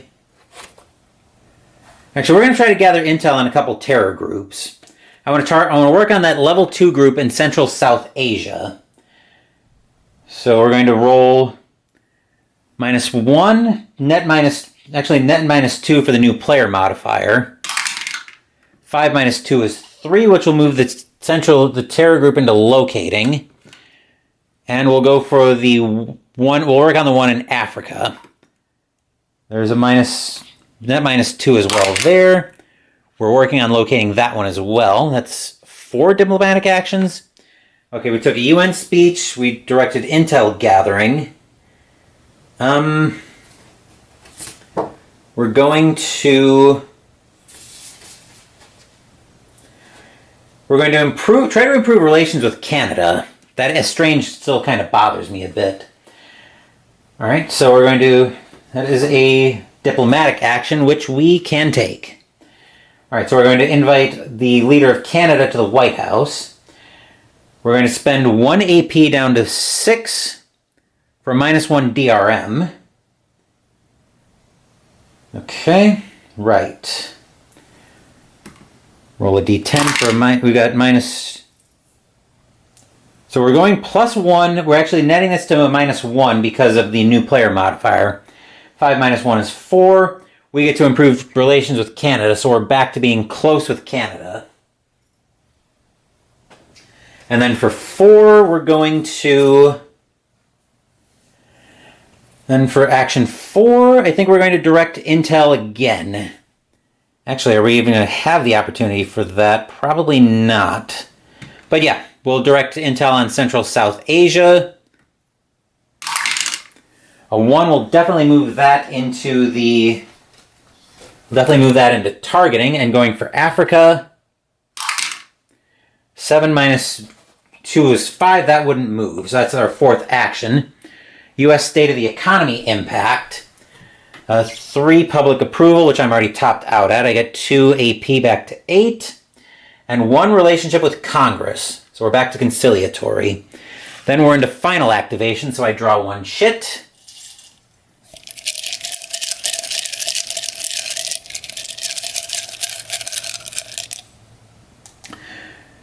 Good times once again, which we'll be drawing again for that once we get this figured out.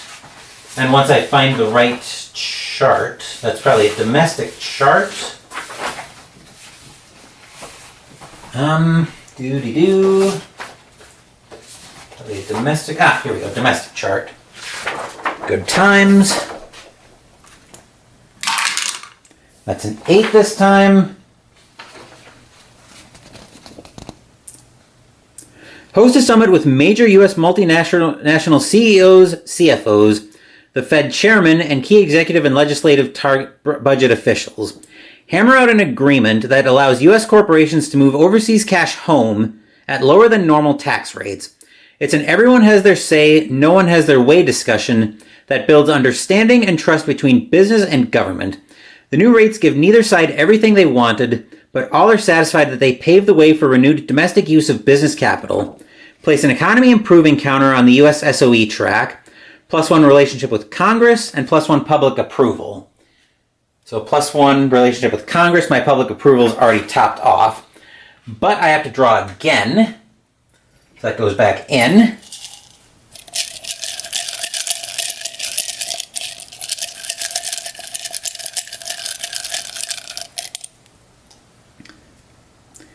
China acts again. All right, so I'm just going to refresh my memory on China acting. Here we are. China acts when it has been drawn. All right, so we check if China has... It's a minor activation. Actually, we check for auto victory, but I don't think they have 15 China influence. 1, 2, 3, 4, 5, 6, 7, 8. So no auto victory for China. China will make 2 cyber attacks, which will be, well, they'll make 2 attacks from this. So we will determine the target with the red die and the result with the yellow. Cyber capabilities are equal. They're targeting the U.S. economy and succeed at that. So when they succeed, they place a worsening economy. And their second attack, targeting the... discrediting and replacing U.S. as a major trade partner in Asia and the Pacific, and they'll succeed to add another China influence to Asia and the Pacific. Then they'll roll randomly for 1 more action, right? Yes. Roll 1, 2... Okay. So we're rolling for... We're going to roll the red die for the action. A 9 says China. Is testing cyber war against the U.S. economy. Their posture is at 2. Their posture is at 1, actually. So they don't perform the action, it would appear.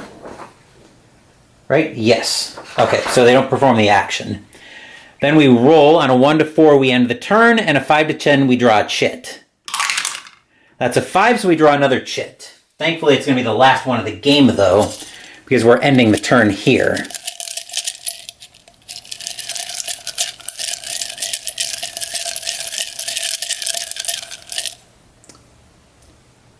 Russia acts now. Good thing I had the Russia book, or good thing I knew where the Russia book was.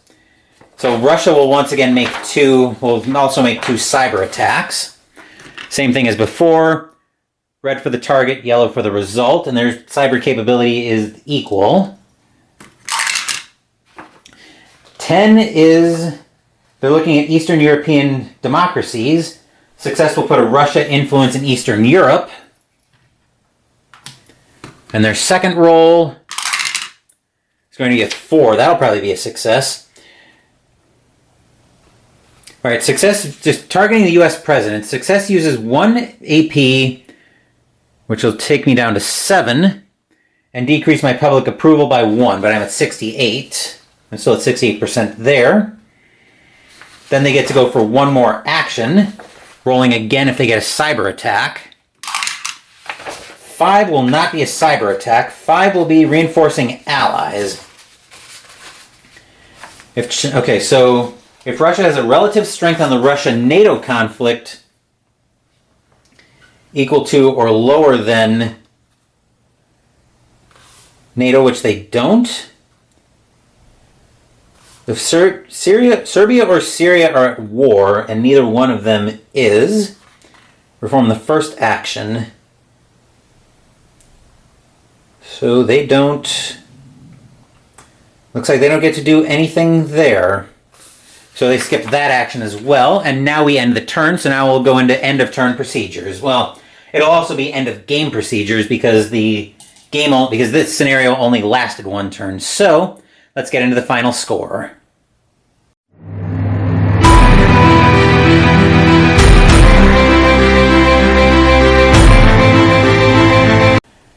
Okay, so now I total up my scoring with a possible auto loss. Total values of my 5 main tracks. Public approval, the value at the top left. Public approval is up to 68%, so that'll be 9 points to start with.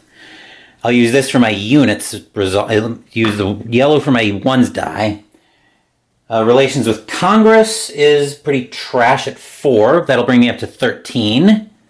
So 3 will bring this up for my ones. Relations with the media were absolute garbage at 2, so 15. State of the economy is at 7, so that'll bring me up to 22.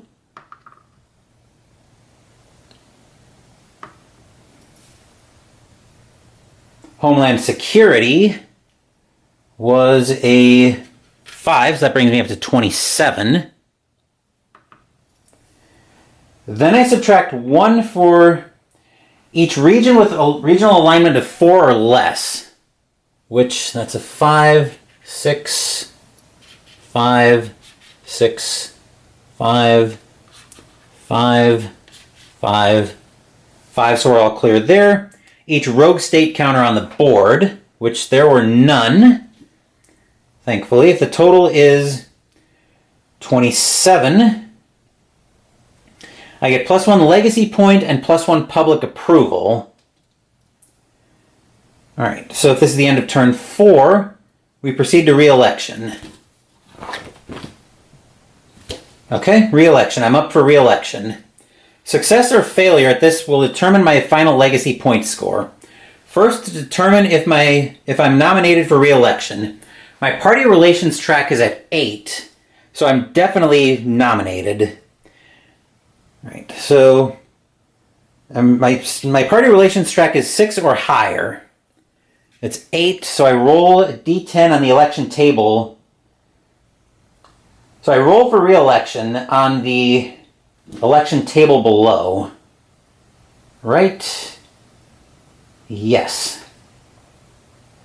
Right. Okay, so... Okay, I'm just making sure I've got all this straight. Party relations track is 6 or higher, which it is. So I roll a d10 with modifiers. So I'm getting a modifier for... Do I have likable? I do have likable, so that's -1. That's -1. And a -2 for new player modifier. So some of the presidential prestige, public approval, and media relations. My sum right here is 27, so let's see how this goes. So I'm a -2 on this roll. 2 minus 2 is actually 0, so I do get reelected, which means I win the... Which means I actually win re-election, I believe. Yes. So results goes in my favor, except I do get reelected. Actually, my favor with a midterm route. This results in my party controlling both houses of Congress. If it was a my favor result, so my party would actually control both houses of Congress coming out of this election, and I get reelected, so I get +5 legacy points. So 8 points there. And that's it. That's the 2020 scenario of Mr. President. Managed to not have a pandemic strike the world, much as similar to what happened in actual history. But that will do it for a very long video of Mr. President. I do apologize for losing all that footage in the end. I kind of lost track of everything that was going on there. I'm kind of noticing that's going to happen with this game, though it seems to be a very, very flowy game. Even more so than usual, and that kind of bothers me a little bit. It also bothers me how big this game is, and that I can only get it out on like maybe once or twice a year kind of thing as a solo game. I'd want to be able to get this out more often than that. But that will do it for this playthrough of Mr. President. We're not quite done yet, though, because we're going to adjourn to the dining room where we're going to adjourn actually to the table where I normally keep stuff for Mystical Munchies for the ingredients run through. Because we just got a delivery in. You may have heard the buzz earlier in the video. We just got a delivery in, so we're going to go ahead and crack that open and see what's in it.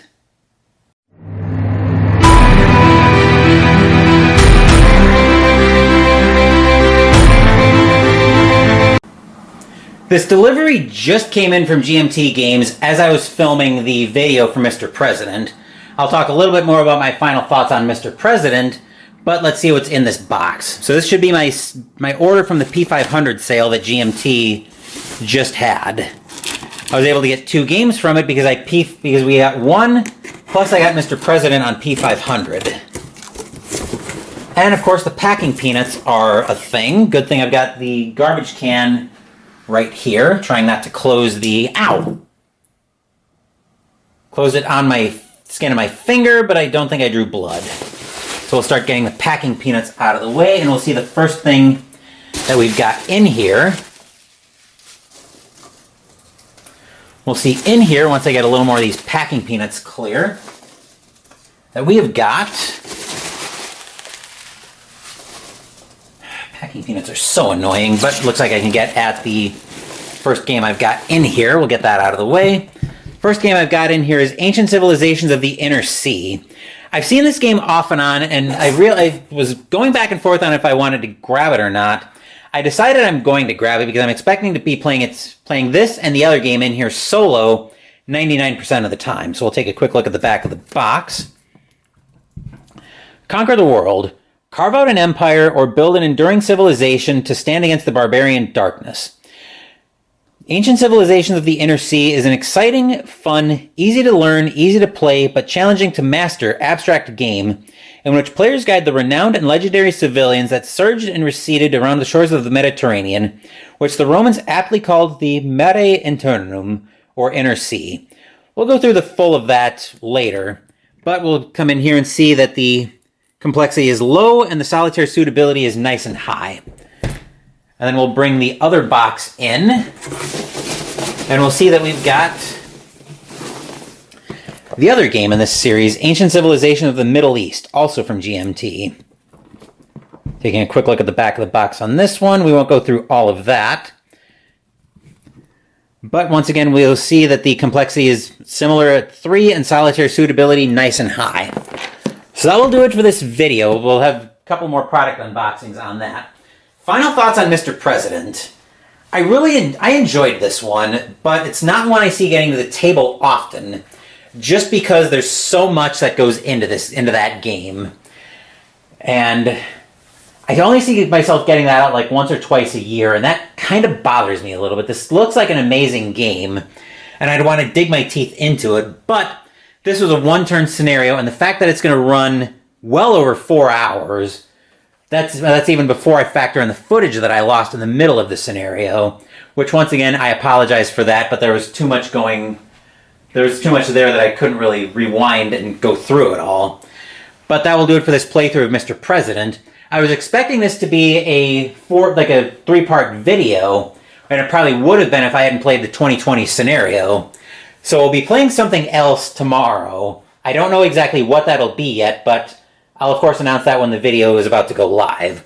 Thank you for watching the video. Please give the video a thumbs up and subscribe to the channel. Be sure to turn on notifications so you get my content. Be well, stay safe, take care of yourselves and your loved ones, and I'll be back with more videos in the future. Until then, take care everyone.